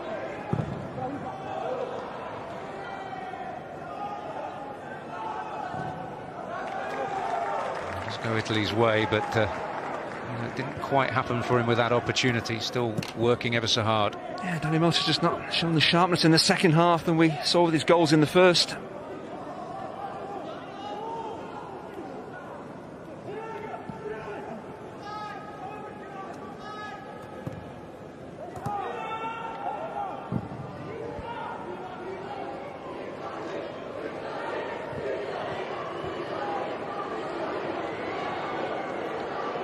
Jota. Oh, hit well. And work for Kaneseki to do. The last few minutes, Portugal have been excellent. Since really Italy made those attacking substitutions, they've just not been able to get on the ball. It's been all Portugal. And that's a really good save, because the way that he strikes this to the outside of his boots, moving away from the keeper, he has to react quickly, move his feet. It's a really athletic save. You can't afford to try and catch that. It could slip through your fingers and into the net, and it would be game over.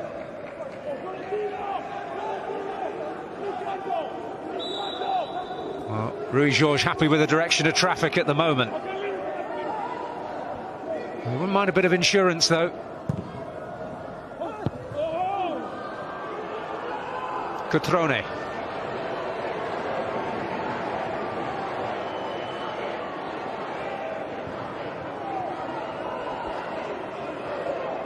Maggiore. Oh. Well, Lovato persistent. but illegal, and a yellow card for him. Yeah, it's a challenge of frustration. The opportunities there for Italy. They had the ball with Maggiore and had plenty of attackers ahead of him. He just lost possession of the ball. You know, there he's trying to make the pass. He just changes his mind, loses possession, and Lovato straight through Danny Motta. He knows what he's doing there. He's never going to get to the ball. He's always going to give a free kick away. And it's just pure frustration because of what had happened. And Italy had the ball.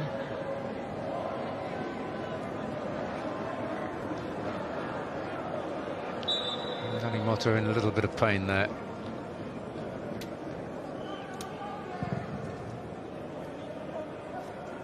So Raspadori and Sottil and Cutrone all playing sort of in behind Scamacca now.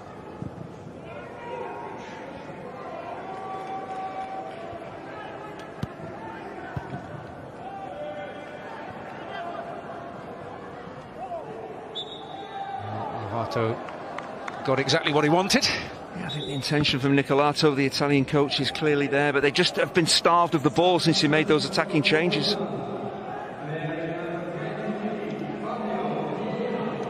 And further changes for Portugal.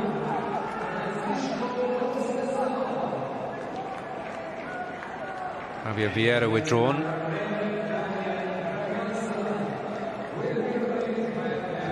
Famous name you may well be familiar with, Conceição.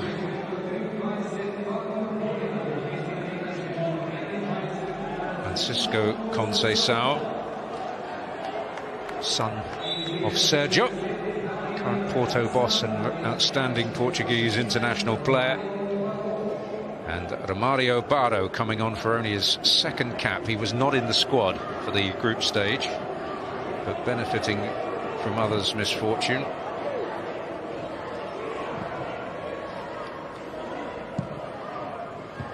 In the place is Braganza.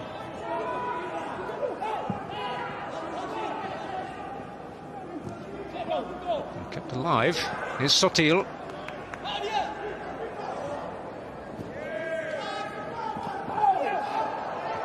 Hoping for a free kick in the end there.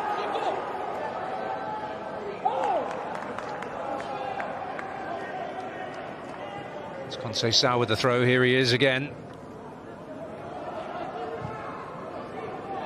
Raspadori.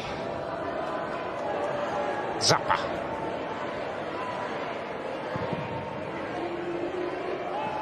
And full here for Sottil. Well, he really telegraphs what he's looking to do here. Diogo Costa has done well. He's got across his goal to his near post. Sottil in running round this ball.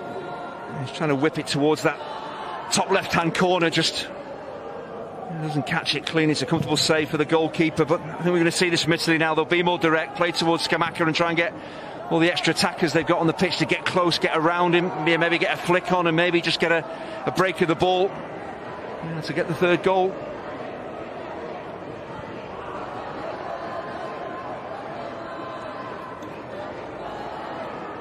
Here's Ranieri. Very neatly done. Sottil. Shaken off Conceição. Dangerous ball. Oh, beautifully finished. And Italy are on terms. And Patrick Cutrone, who's had such a miserable season at club level, has a moment to treasure. Now for Nicolato, his substitutions have paid off. One substitute, Sottil, with the cross. And Cutrone with a real poacher's goal. His movement across the near post is excellent. It's a really poor challenge actually from Conceição. He should be stronger, staying on his feet, staying with his man. Sottil does really well. It's an excellent ball in. It's just that movement across defenders from Cutrone. And then there's so much pace on the ball. All he's got to do is redirect it, keep it on target. It'd be virtually impossible for Diogo Costa to see it, let alone save it. And again, Italy forcing the issue with substitutions, positive play. They've got another equaliser. Well, they just keep coming back. Well, he didn't start a league game.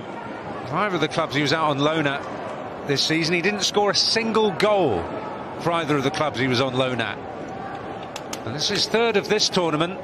and it's the most important by far. Yeah, the goal was all about his attacking instincts, whether you're scoring goals or not. You know, when your teammate's in a position like that, looking to whip the ball in, you know, you can't be caught on your heels. You've got to be making your move. We've seen that with Danny Mota. If you're on the move as a striker, you have a chance, and that's exactly what Cutrone did. He put himself in a goal-scoring position, and then really intelligent finish as well, composed, just flicked it on, redirected it. It was a brilliant goal. And as with the other game on Slovenian soil earlier, are we going to head to extra time? Croatia left it a bit later for their equaliser against Spain, which forced that extra 30 minutes. Who knows, we might be done in the next few minutes here. Maggiore finding Raspadori. Italian tails up, Fratesi, this is great play! Raspadori! Oh, and he's on the ground, frustrated. That's just the wrong choice of cross. He had a teammate in the far post, completely unmarked. He just needed to lift the ball. Everybody had congregated at the near post. He needed to bypass them all and play it towards the far post.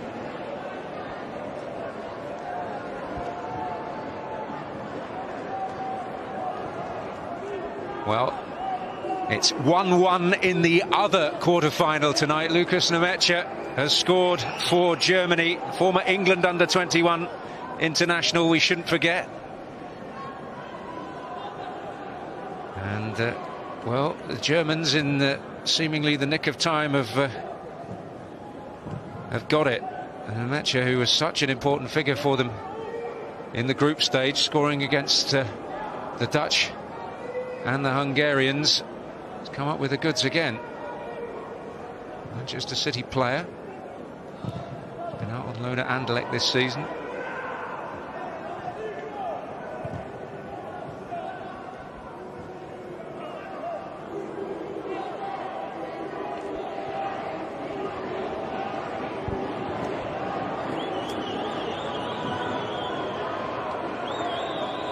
Conceição. Vitinha, Conceição again. No way through, although there might be yet. Well, there you go. That's the type of defending you need in stoppage time. It's been an absolutely cracking game, and I'll take another half an hour of extra time if this quality keeps up. We can see what it's taken out of a few of them. And Ranieri now needing a bit of help. No, I'm not coming off. I can't move, but I'm not coming off.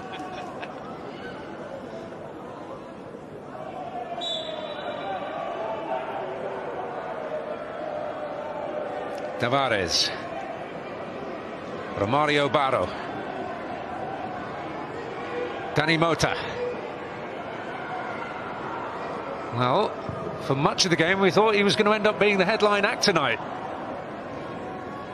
Might yet be, but Romario Barro up against Fratesi, and it is a Portuguese free kick, and it may well be the last chance for a winner in normal time. And surely Portugal now just put the ball in the box, but he just manipulates the ball really well.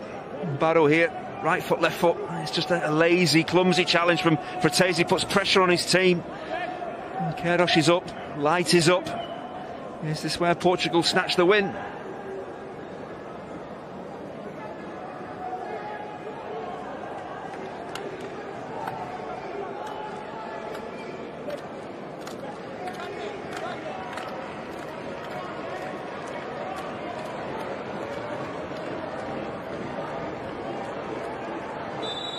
So Vitinha's kick.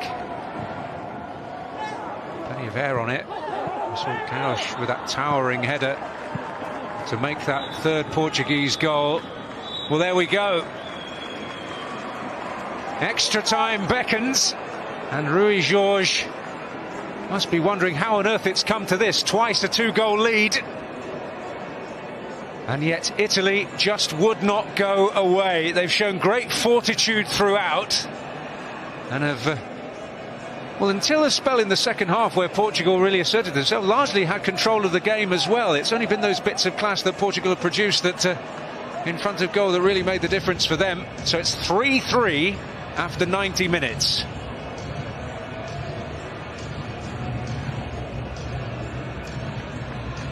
And quite an intriguing 30 minutes ahead here. Well, let's hope so. It's been a brilliant 90. I think the Italians deserve a huge amount of credit from Portugal. We've seen what they're capable of. We know, technically they're a very good side, but the Italians right from the off took the game to Portugal. They weren't overawed. They didn't allow them just to dominate possession and sat back in their own half. They stepped onto them. You've got to remember, they were 2-0 down, really up against it, but the goal just before half-time from Pobega gave them great belief. They attacked Portugal again in the second half, went 3-1 down, and then very, very quickly, in the space of 90 seconds, they got it back to 3-2. And you're right, Portugal did have a period of domination after. Nicolato made some really positive changes. It looked for all the world that they were going to hold on and win the game, but the substitutes, really giving the Italians a shot at getting through and, a chance of winning the game in extra time. But they have an extraordinary 11 out there on the pitch now, Italy, going into extra time. Now, this is not a team now designed to see it through. This could be a problem. Again, you send attacking players on because you need a goal, you need an equaliser. Now you have it. This is when Nicolato has to work really hard with his team to say, this is exactly how we're going to play from here on in. We can't just be, all-out attack from this point on. Well, let's remind you of how it all unfolded. 6th minute, a moment to treasure from Dani Mota, and this wasn't bad either, the second one. It was two really sharp finishes. The first one more glamorous, but that was an excellent touch and finish. And then they got back into the game, Italy, just before half-time with Pobega. And then in the second half, not a goal with a great deal of finesse until that moment from Gonzalo Ramos, but almost immediately, within 93 seconds in fact, Italy got their second, the perfect response from Scamacca.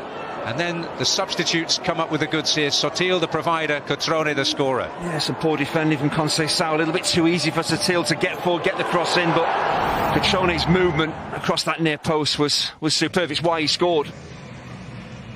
Well, he's got to be so pleased with the character of his team. He asked them to be courageous, and they have been exactly that. And he's got them all in the palm of his hand by the look of it.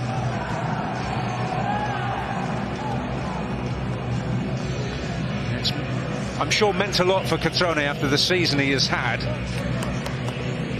And when I first saw him, funnily enough, he was playing for the Italian under-21s when he was just breaking into the Milan team, and he looked like a real proper number 9 who was going to be a massive star. I think it's testament to his character. He has had those problems domestically, but every time he comes and plays for the under-21s, he's been on fire, and he plays with real confidence. Again, he maybe would have been knocked out, not actually starting the game, but he didn't feel sorry for himself. He felt he could have an impact when he came on, and he's certainly done that.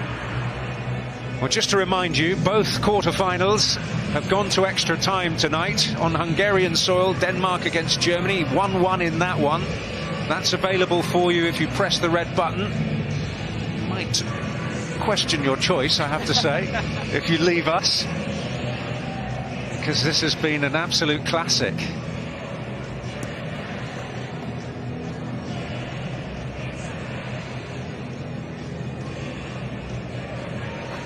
Ready for still more, and still more driving rock on the PA playlist. That's been an interesting feature of the tournament. It's something as commentators we always tend to notice, don't we? The pre-match playlist.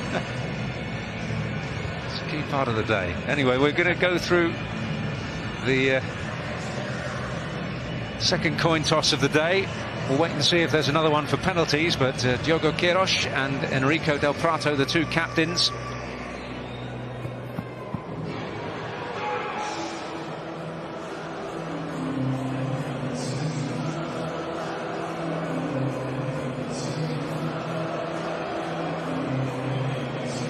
It was noticeable that in that Portuguese huddle, a legendary figure of Pauleta, as part of Portugal's youth development team, had a special word with Dani Mota. The game with two halves for him.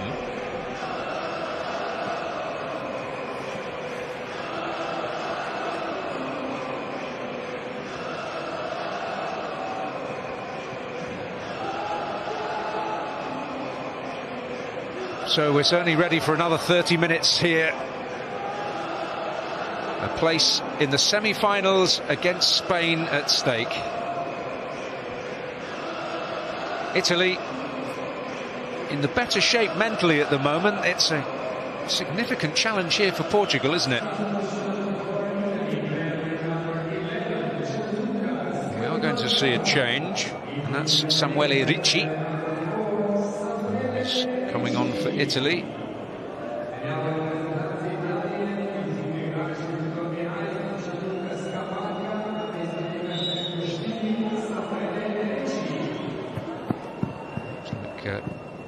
Might be Scamacca who's gone off, so one less out-and-out attacking player and a bit more midfield steel. Yeah, I think again that's a coach looking at, you know, half an hour of football to play here. He needs the shape in the team. He made his substitutions to get the equaliser, which they have done, but taking off Scamacca, who has been very good throughout the game, as most of the Italian players have been. That's a big call to take off the big striker. Yes, I wonder how the man who's been compared to Zlatan Ibrahimovic would take to a decision like that. Not particularly well, I would guess.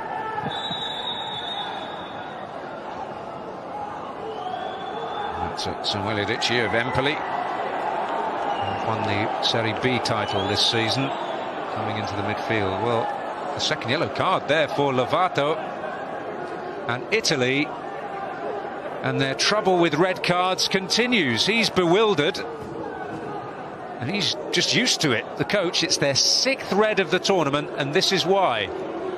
It's a silly challenge. He leads with his arm. It's a dangerous challenge. I think the referee is absolutely right. But Nicolato, you can say, well, I've been here before, it keeps happening, but it can't keep happening again. The responsibility is with the players not to make silly challenges. Lovato, you know, getting sent off a minute and a half into extra time, that changes the complexion of the game completely now. Well, all the psychological advantages that they've gained have surely disappeared in that one moment. He was never going to get to the ball, so again, why lead with your arm in that situation? You're on a yellow card. It's just a crazy challenge to make, and again, we've seen it time and again with the Italians making daft challenges, but you know, the timing of this, it gives obviously Portugal the extra man for virtually all of extra time.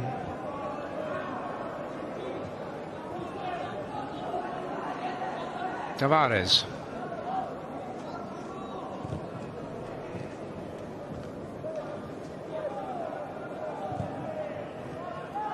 Vitinha. Well, can Portugal grasp this advantage?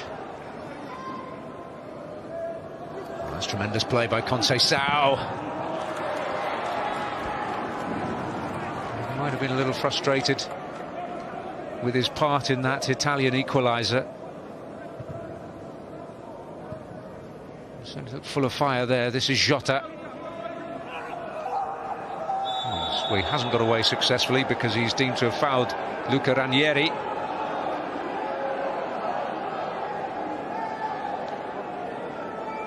It seems he's initially pushed, actually, Jota, but then he actually, I'm not saying he hits out, but he certainly kind of flails his arm and he catches his man. I think the Italians are saying, is that not a red card? It's a hand in the face of Ranieri. Well, they're definitely entitled to ask that question. Danny Mota, his evening is over with the whole situation still very much in the melting pot. Really talented player here, Rafael Leao, is his replacement, who was not involved in the squad in the group stage, plays for Milan.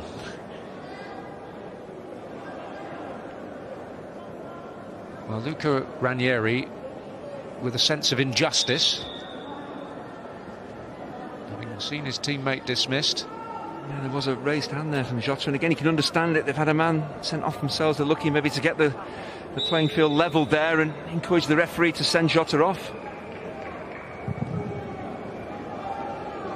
The way Jota reacted was of a man who thinks he's going to be in trouble. That's a good work there by Catrone to secure a free kick. It's a silly challenge from Queiroz, because again, he's all over his man, never going to get to the ball, always going to give a free kick away, and in times with the opportunity to really knock this ball into the Portuguese box, they've got to take every chance that comes along now with a man less. You know, get the ball in there, see if something happens. That's Sotil.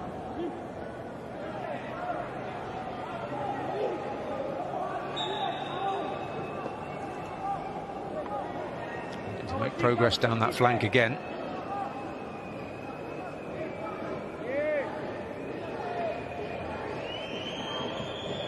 Sotil. Sotil once more.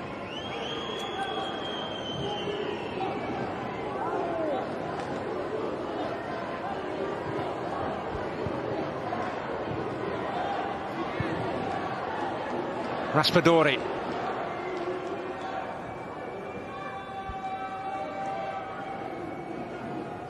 Maggiore. Forcing the throw. You might have thought that they would be a little less proactive with only 10 men, but that doesn't appear to be the case.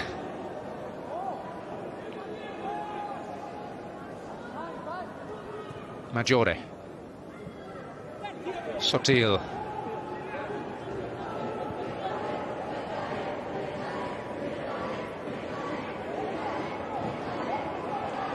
Zappa.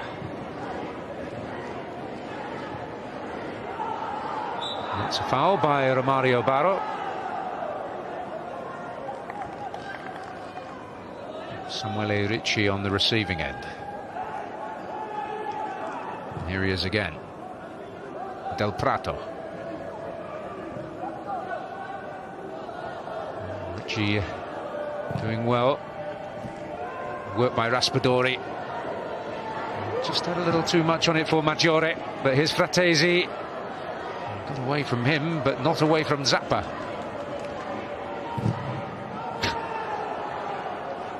And Zappa's going to get there.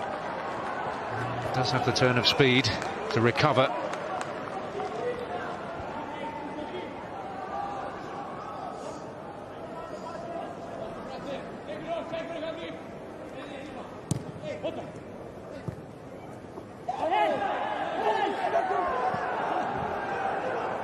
Portugal unhappy that they didn't get a free kick there. Cotrone chasing it down. He's a bit lonely at the moment, though. Might not matter. Oh, and Diogo Costa relieved that the first man following up was wearing a red shirt. Well, the forward ball is actually headed by Diogo Light, and he actually heads the ball into the path of Cotrone, and he has to do it all himself. He's got no support, just chops the ball onto his right foot, and the angle is against him. He nearly catches the keeper out. It's very close to the goalkeeper. It can be difficult to get down and make the save, but he got enough on it.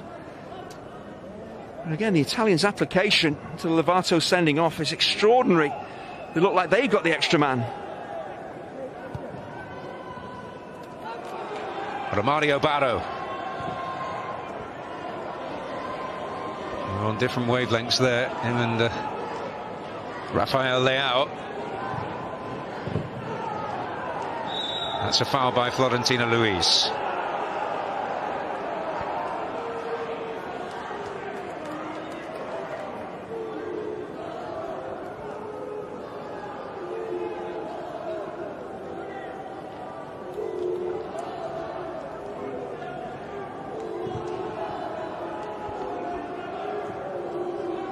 Zappa. Spend a bit of time playing centre-back now and again.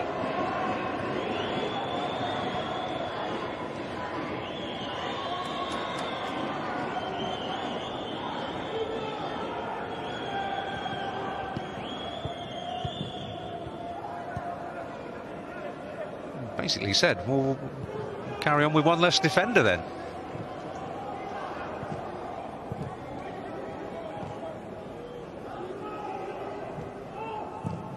Florentino Luis.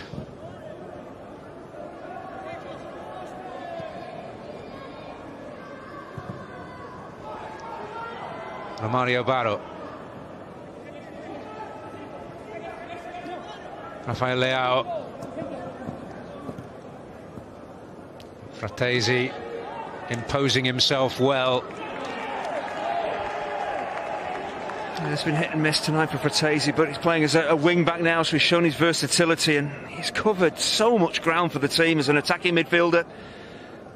Oh, this is worth looking at again, just that raised arm into the face of Ranieri. That's what he's saying to the referee. You know, if he's catching me in the face with his hand, You know, how is he not booked for that or sent off for that? But good to see the two players just having a little handshake as well, appreciating that their moment's gone and referee's made his decision. Let's get on with the game. Well, could well be a post-match talking point, that one. Depending on which way it swings. Jota. Romario Barro. Vitinha.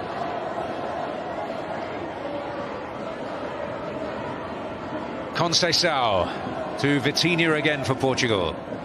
Dalot. Florentino Luis. Tavares. Jota. Up against Fratesi. There's Del Prato. Raspadori. Some cool play there. And Maggiore has got what he wanted.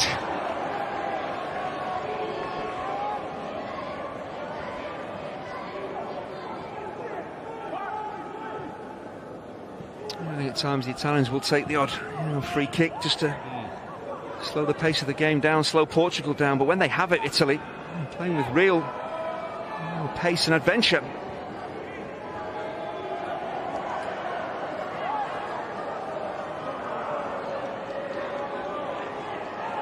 Well, whoever makes it through to face Spain in the semi-finals, it will certainly be one not to miss. I'm just hoping it's a piece of attacking brilliance that settles this game. Games are as pulsating as this when both teams have given it such a good go. You don't want a defensive error to prove costly. Well, the Germans are in front, having been behind just before the close of the 90. And Jonathan Burkhardt of Mainz has got that second goal. Over the head there of Conceição arriving. So Germany at the moment heading through to the semi-finals to face the Dutch.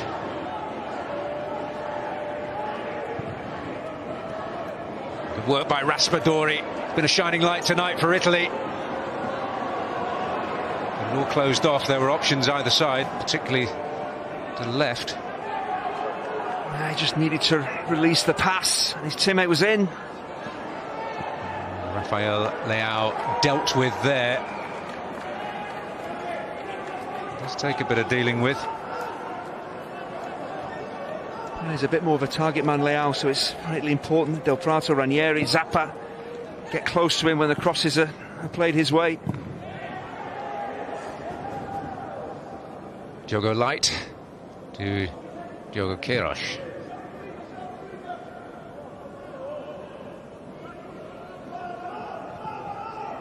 Rafael Leao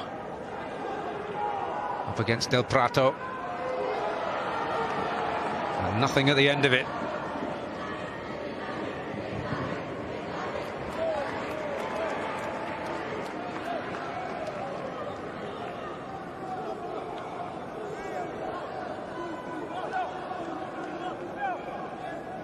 Really landed a significant blow in this extra time, Portugal.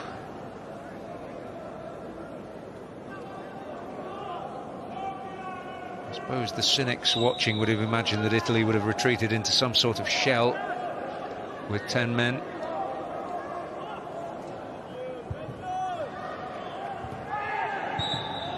High boot penalised. I suppose that's maybe what the Portuguese expected as well. Once Lovato went off, are Italy's going to sit back and try and defend their way to penalties? Well, they haven't, so Portugal have had to get to grips with the fact that Italy are very much taking the game to them still.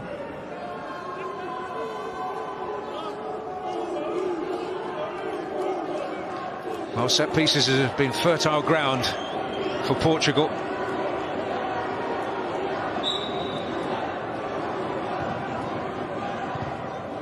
Not that one. Luca Ranieri was on the end of it. This is Tavares. Vitinha now for Portugal. Both centre-backs up there. Jota. Romario Barro. Just an opportunity to shoot denied him. Jota. Centre-back still up. Oh, and Rafael Leao is up.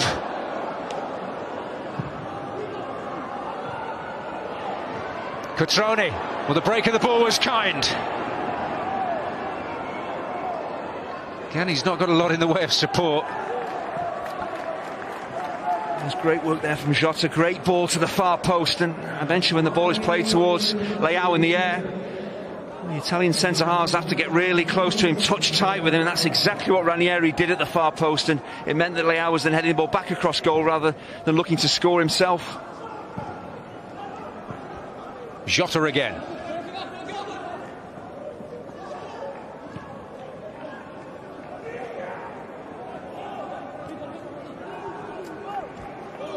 Dallo. Florentino Luis. Vitinha.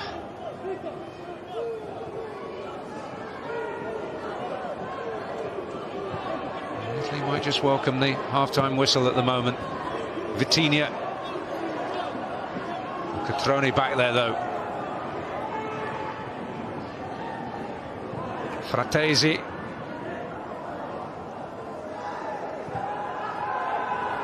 It's getting more difficult for them to get up the pitch, but that will be a welcome breather for them, the Italians. Well, an extraordinary twist and a very unwelcome one from their point of view. The sixth red card of their tournament. It's a point you just can't emphasise enough. This is only their fourth game, but it hasn't cost them yet. And Matteo Lovato was sent off for a second bookable offence barely 2 minutes into this first period of extra time. It remains 3-3. Portugal, I suppose, inevitably have had more of the ball as extra time has worn on, but a significant chance of a breakthrough hasn't quite come. No, I think maybe for the last 5 minutes of first half of extra time, the Italians really forced to sit deep and defend in numbers, be nice and solid, and now the Portuguese time and space to operate in. I think it's going to get harder and harder. I think having that man less will force them to sit deeper and deeper. They might start to think about penalties when they get 5 minutes into the second half of extra time. They haven't got the energy or the personnel to get back up the pitch and score the winning goal themselves. It's about then keeping Portugal out.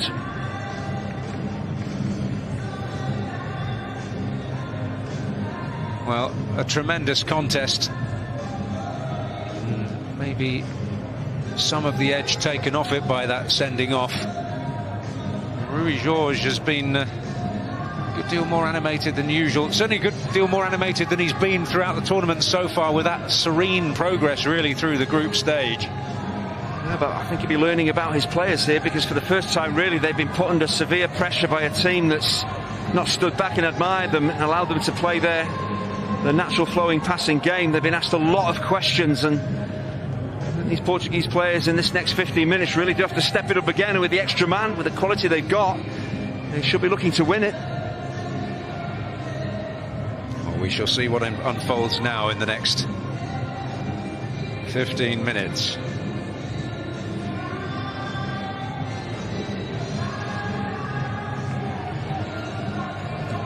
Remember the physical toll of all of this, the mental toll as well.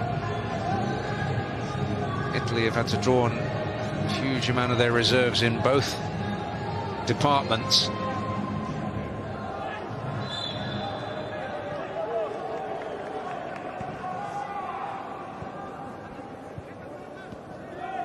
Portugal got it in them to crack the code here in the last 15 minutes of somebody's tournament in terms of match play.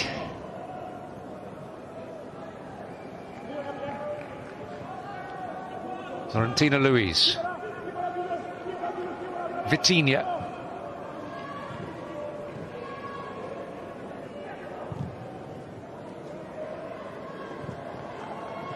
Romario Barro. Florentino Luis. Turned on by Tavares. Jota delivers one again. Diogo Dallo it was, arriving from deep. Yeah, Jota is starting to influence the game more and more, getting on that ball out on that left hand side, and he's dictating the plays, getting dangerous balls into the box, and so far the Italians have managed to stand firm.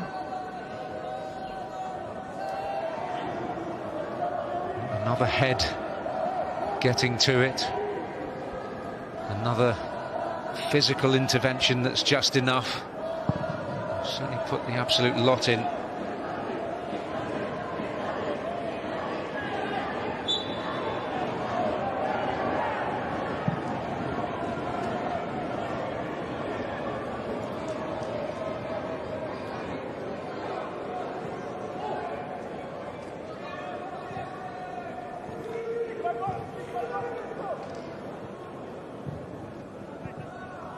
Romario Barro.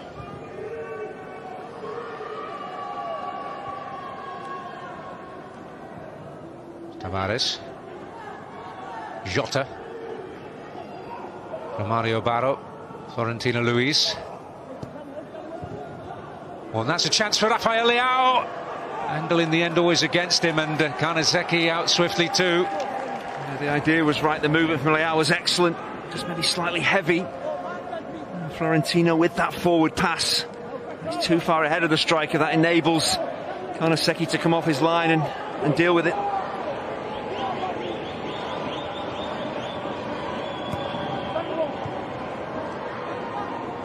Still needs to be dealt with here, but deal with it they do. And a counter charge on, perhaps. It's Sotil leading it. Although Portugal have good numbers back.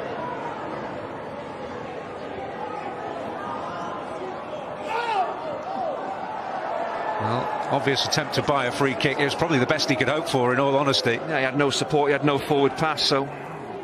Well, there were three Portuguese players kind of surrounded him. He just kind of bounced off. I think Florentino looking for the free kick. The referee again, who's done really well during the course of this game. He's let it flow. Was absolutely right not to give the free kick.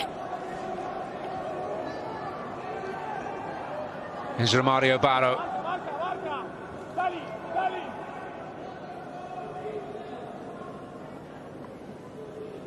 Jota again, Romario Barro. Oh, Jota in behind, it's a chance, and it's a chance that he takes. Another substitute who's made a major difference, and could that be the decisive one in extra time? Yeah, I just mentioned his influence was growing and growing, but the genius of this goal is its simplicity. It's just pass and move football, and if defenders watch the ball, don't stay with the runners, you're going to have a problem. You know, he lays the ball off, and then he just makes an intelligent run off Romario Barro, who again returns the ball to him. That's all Barro needs to do, just give Jota the ball back. But Fratesi doesn't stay with his man, and he's so composed, just adjusts his body and passes it home, and you can see what it means. You know, to Dalot and those Portuguese players, real quality, incisive football. It opens Italy up. Is that the winning goal? Well, might be one comeback too many here for the 10 men of Italy, but he has certainly played a full part since he came on. It's asking a lot of the men in white now. Talking of comebacks, there has been a Danish equaliser in extra time in the other quarter-final. Victor Nelson of FC Copenhagen netting from the penalty spot to make it Denmark 2, Germany 2. I tell you, there's been some extraordinary quality in this under-21 championship. How closely contested all the games have been.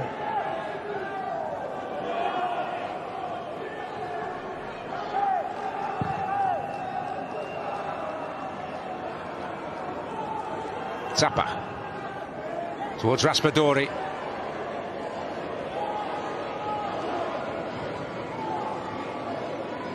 Zappa, Raspadori.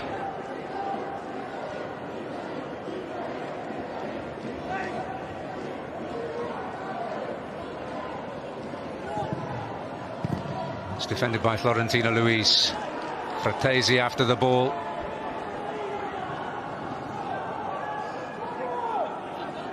Ricci, Zappa, Cutrone!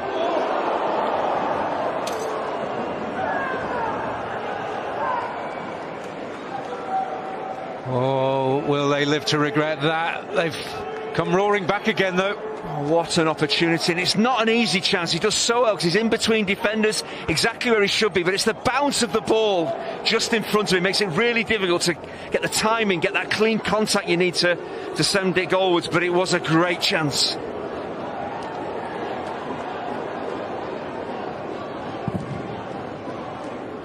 And the Italians, they just never give up, do they? You think at 4-3, right, finally their resistance has been broken, and they create another great opportunity for another equaliser.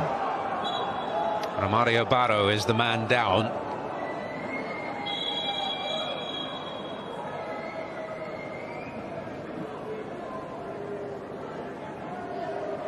Yeah, you get the sense that the Italians are going to appeal to the referee and say, look, you just need to keep a close watch on these, you know, whether they're injuries or not from the Portuguese, because they're going to look to kind of slow the game down now, deny us the ball, and I'm sure that's what the Italians are saying. Look, is he really injured? Is it that bad, or can we, you know, get on with the game? Oh, well, that would not have been pleasant. His own player in the end clashing heads with. I'm not sure it's the clash of heads. Does he land? I think it's his landing. Maybe the lower back. But this is, you know, a brilliant finish from Jota. But his movement, he lays the ball off and he makes an intelligent run. Fratesi doesn't stay with him, but then he realises, I've got space, I can maybe win the game for my country here, and he just, again, adjusts his body and passes it past the goalkeeper. There's no panic at all.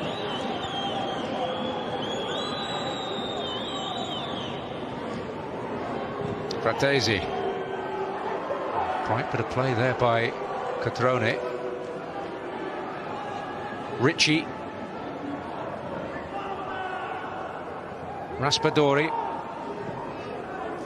Fratesi. Maggiore. Del Prato. Ricci again.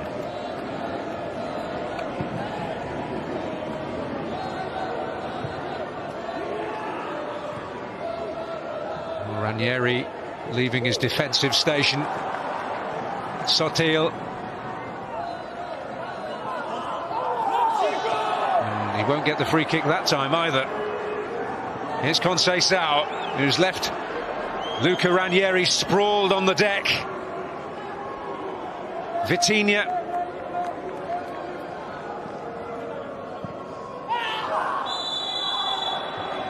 Foul on Vitinha by Cotrone, and he will go into the book. That's clever play from Vitinha. He just slows the game down, takes it into the corner, and then just recycles it, dinks it back in field. He's caught. Cotrone knows exactly what he's doing here. He knows he's taking the man out. Again, it's frustration. The ball is not in an area of the pitch that Italy want it to be, so he just commits the free kick, takes Vitinha out.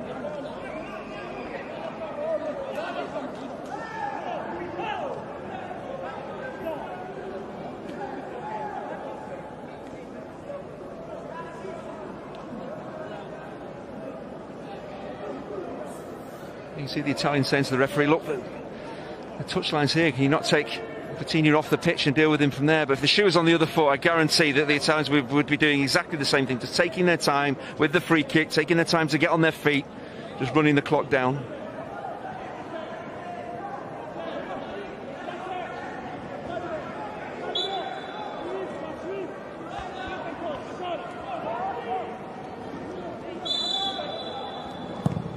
So Dallow's delivery, and Jota will pick it up. He's shown a level of star quality that was not available to the Portuguese in the group stage, and they didn't do too badly there.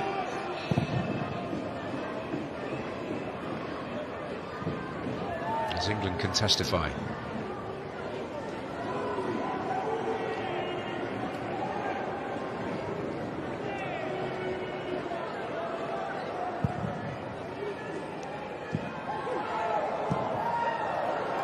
Maggiore, no appeal. Conceição took it out of play. I don't know whether Conceição felt there was a bit too much argy-bargy from Fratesi.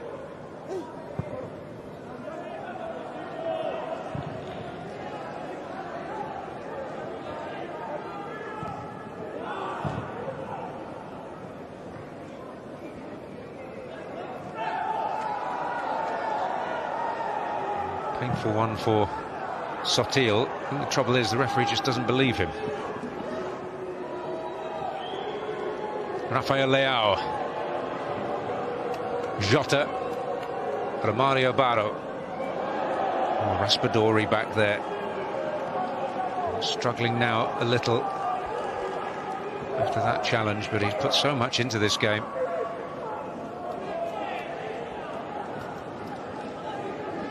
I don't really think there deserves to be a loser here.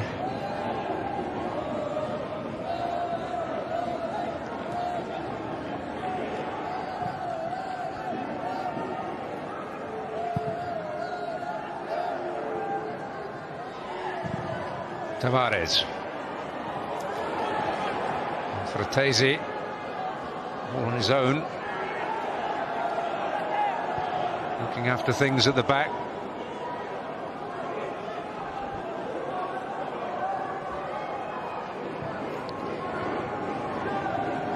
Fratesi.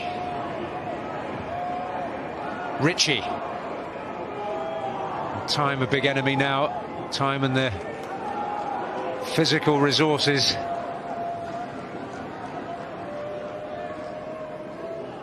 Vitinha, and also the Portuguese quality. Oh, and Del Prato able to intervene successfully. Tired touch perhaps there. Although it's substitute Zappa who made it.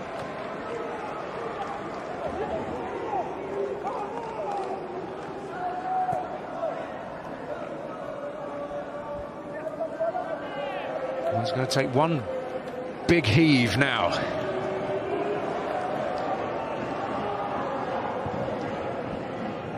No time to be patient. Oh, the light was on the end of that one.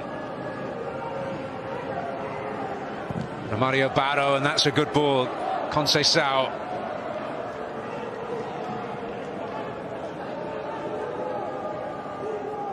The fresher legs, the brighter mind, and the finish. And that is the end now. Italy's gallant fight is over. The Portuguese progress to a semi-final with Spain. Yeah, it's really harsh on the Italians. They've given it absolutely everything. They'd poured players up the pitch and left themselves open at the back, and it all starts with this excellent forward ball from Barro. And then against tired defenders, the fresh legs of Conceição really do the work here. The way he just chops this ball back onto his right foot. Fratesi's got no answer. Karnaseki can't keep it out, and that finally looks to have won it for Portugal. They just had that extra touch of quality in key areas, but having the extra man has really paid dividends, because Italy have got tireder and tireder. And then Jota's goal and now Conceição have finally killed them off.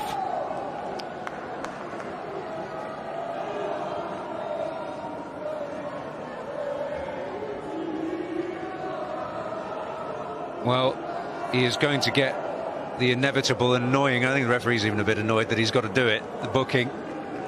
But what a moment of joy for a young man who's got quite a heavy burden, son of a Portuguese great in Sergio Conceição.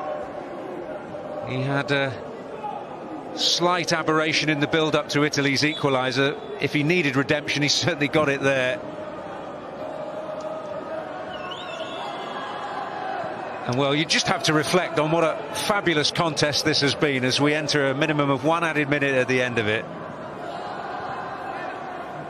The Italians have given it absolutely everything, but again, you're not blaming one man, but Lovato, that sending off, it did change the complexion of the game. Italy were bound to get tireder and tireder as Portugal dominated the ball, and I think that was evident with the goals that they conceded in extra time to Jota and Conceição. Just that they struggled just to stay on their feet and keep, you know, battling away. You go back to that chance for Catroni. It was a difficult chance when it arrived on the, you know, on the bounce. You know, he could have equalised. Well, they're not going to lie down in the final few seconds here, even still plugging away.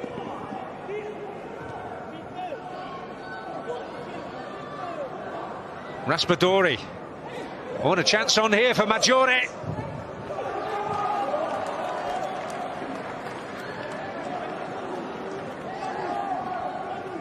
Well, they're at least ending on a defiant note, if nothing else here.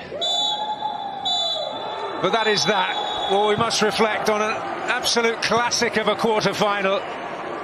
Portugal's extra bit of finesse has proved to be the difference. And Italian indiscipline, which has been prevalent throughout this tournament, has ultimately cost them. The sending off of Matteo Lovato for a second bookable offence, as we just crept into extra time, made it so much more difficult for Italy, who battled back, having... It's new, it's blue, and it's going to blow your mind.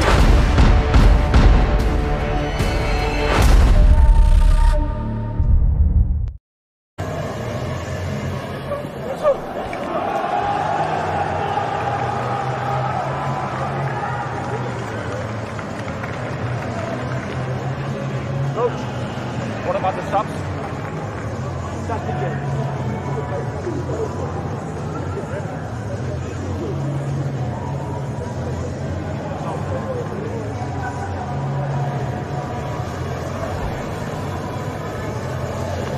So a coin toss to decide who will go first and which end the penalties will be at.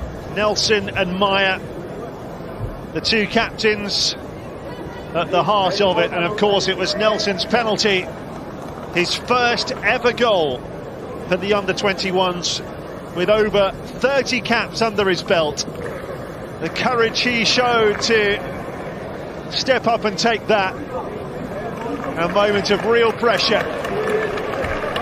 That has taken us to a penalty shootout.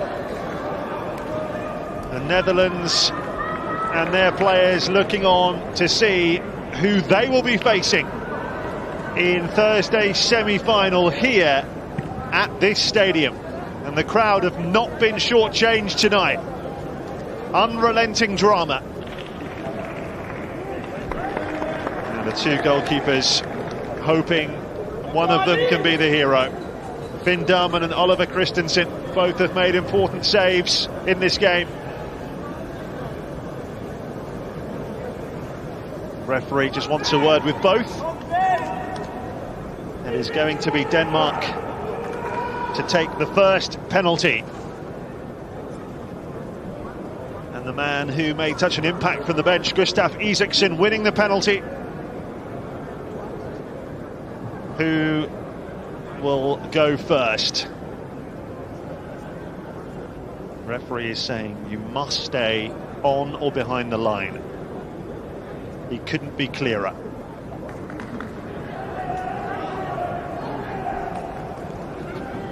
So 5 each. Then sudden death if required. Denmark first, with Gustaf Isaksen against Finn Darman. Oh, strikes it home. Composure personified.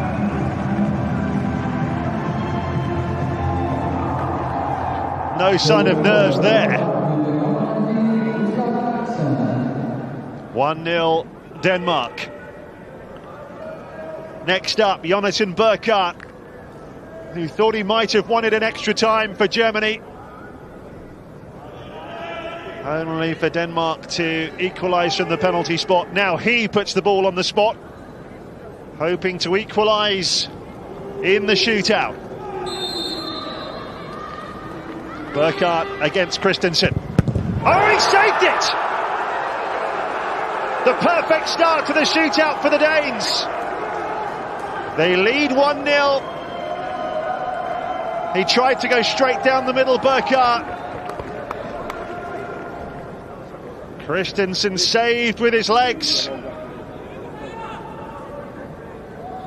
Advantage Denmark as Carlo Holse comes forward. The Rosenborg wide man who made a real impression when he came off the bench to take the second penalty for the Danes. Here he comes. No problem. lashed past Finn Darman. The Danes lead 2-0. He went straight down the middle, over the top of the goalkeeper. Now, this is a penalty of critical importance for Germany, and it's their captain Arne Meyer to take.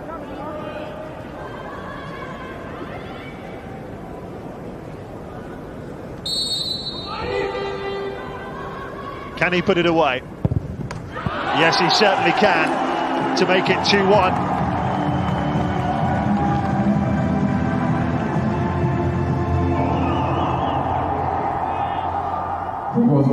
Two penalties taken each. Denmark's turn again. And it's the 17-year-old Wahid Fagir who has stepped up. The man who opened the scoring with just over 20 minutes of normal time left for his first ever goal at this level. Can the youngest player on the pitch score again? No! Tipped onto the post! Finn Darman with a crucial save. Well, it's a brilliant stop. It's certainly heading towards the corner, but instead Darman pushes it onto the post. Despair for Fagir. And now Germany have a chance to level it up.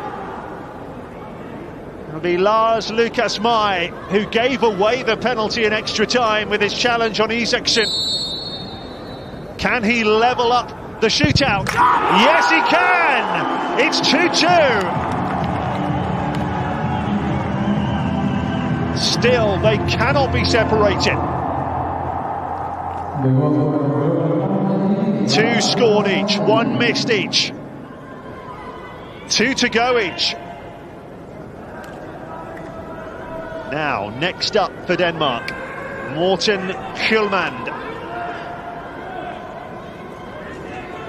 Never scored at this level for Denmark, the Lecce midfielder. But he smashed that in, no problem at all, with Darman going the other way. 3-2. Germany playing catch-up again. And it's going to be the centre-back, Nico Schlotterbeck, who had another outstanding performance at the back for Germany. He usually favours the no-nonsense, unpretentious blast. And that's exactly what we've got. All square again. 3-3 with 4 penalties taken. So from here on in, it is effectively sudden death. You dare not miss. Next up, it's the captain again. He is reunited with Finn Darman. There was a bit of gamesmanship when he took the penalty in extra time. Nelson smashed it down the middle for his first goal for the under-21s. What will he do in the shootout?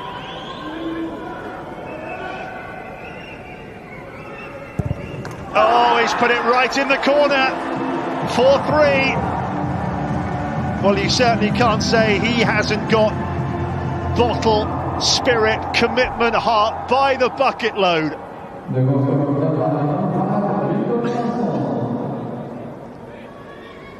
Germany know they have to score this, and it's their top scorer, Lucas Nemecha. The Manchester City striker on loan at Anderlecht this season. 11 goals in 18 caps at this level. He must score to keep it alive. And he does. 4-4. Into sudden death we go. Oh, that was a pressure penalty, but you'd never know it. Next up, Nicolas Nate. We're into the players now who didn't volunteer the first time around. Nate, outstanding in a deep-lying midfield role for Denmark in the 120 minutes. Can he produce from the spot? The man who plays his club football in Germany.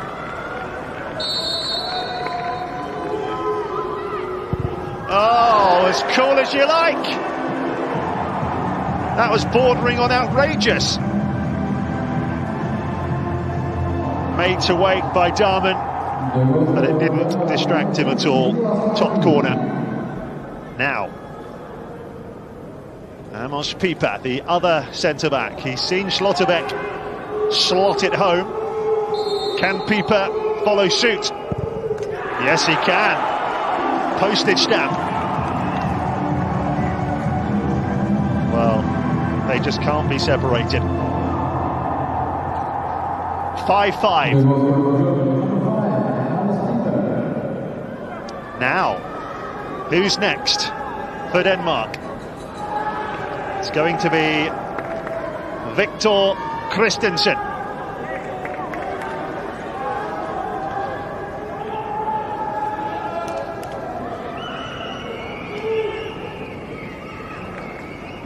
Seventh Denmark player to step up.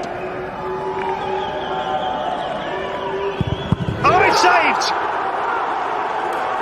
Finn Darman with the stop. It wasn't the best penalty you'll ever see. He didn't really have to move very far to parry that away. Now, the left back is thwarted. What can Germany do? They can only go and win it through Paul Eichel. Germany through to the semi-finals yet again. They did it the hard way, but they win it on penalties by 6-5. A nerveless final penalty from Paul Eichel of Greater Fürth, who's very inexperienced at this level, but you'd never know from that. A devastating top corner penalty. And look what it means to Stefan Kuntz, his coaching staff and all the players. The winners 4 years ago, the runners-up 2 years ago, the two-time winners, the serial semi-finalists. They're through to the last four again. They'll face Netherlands here on Thursday. It's finished 2-2. Germany winning on penalties after a thrilling shootout.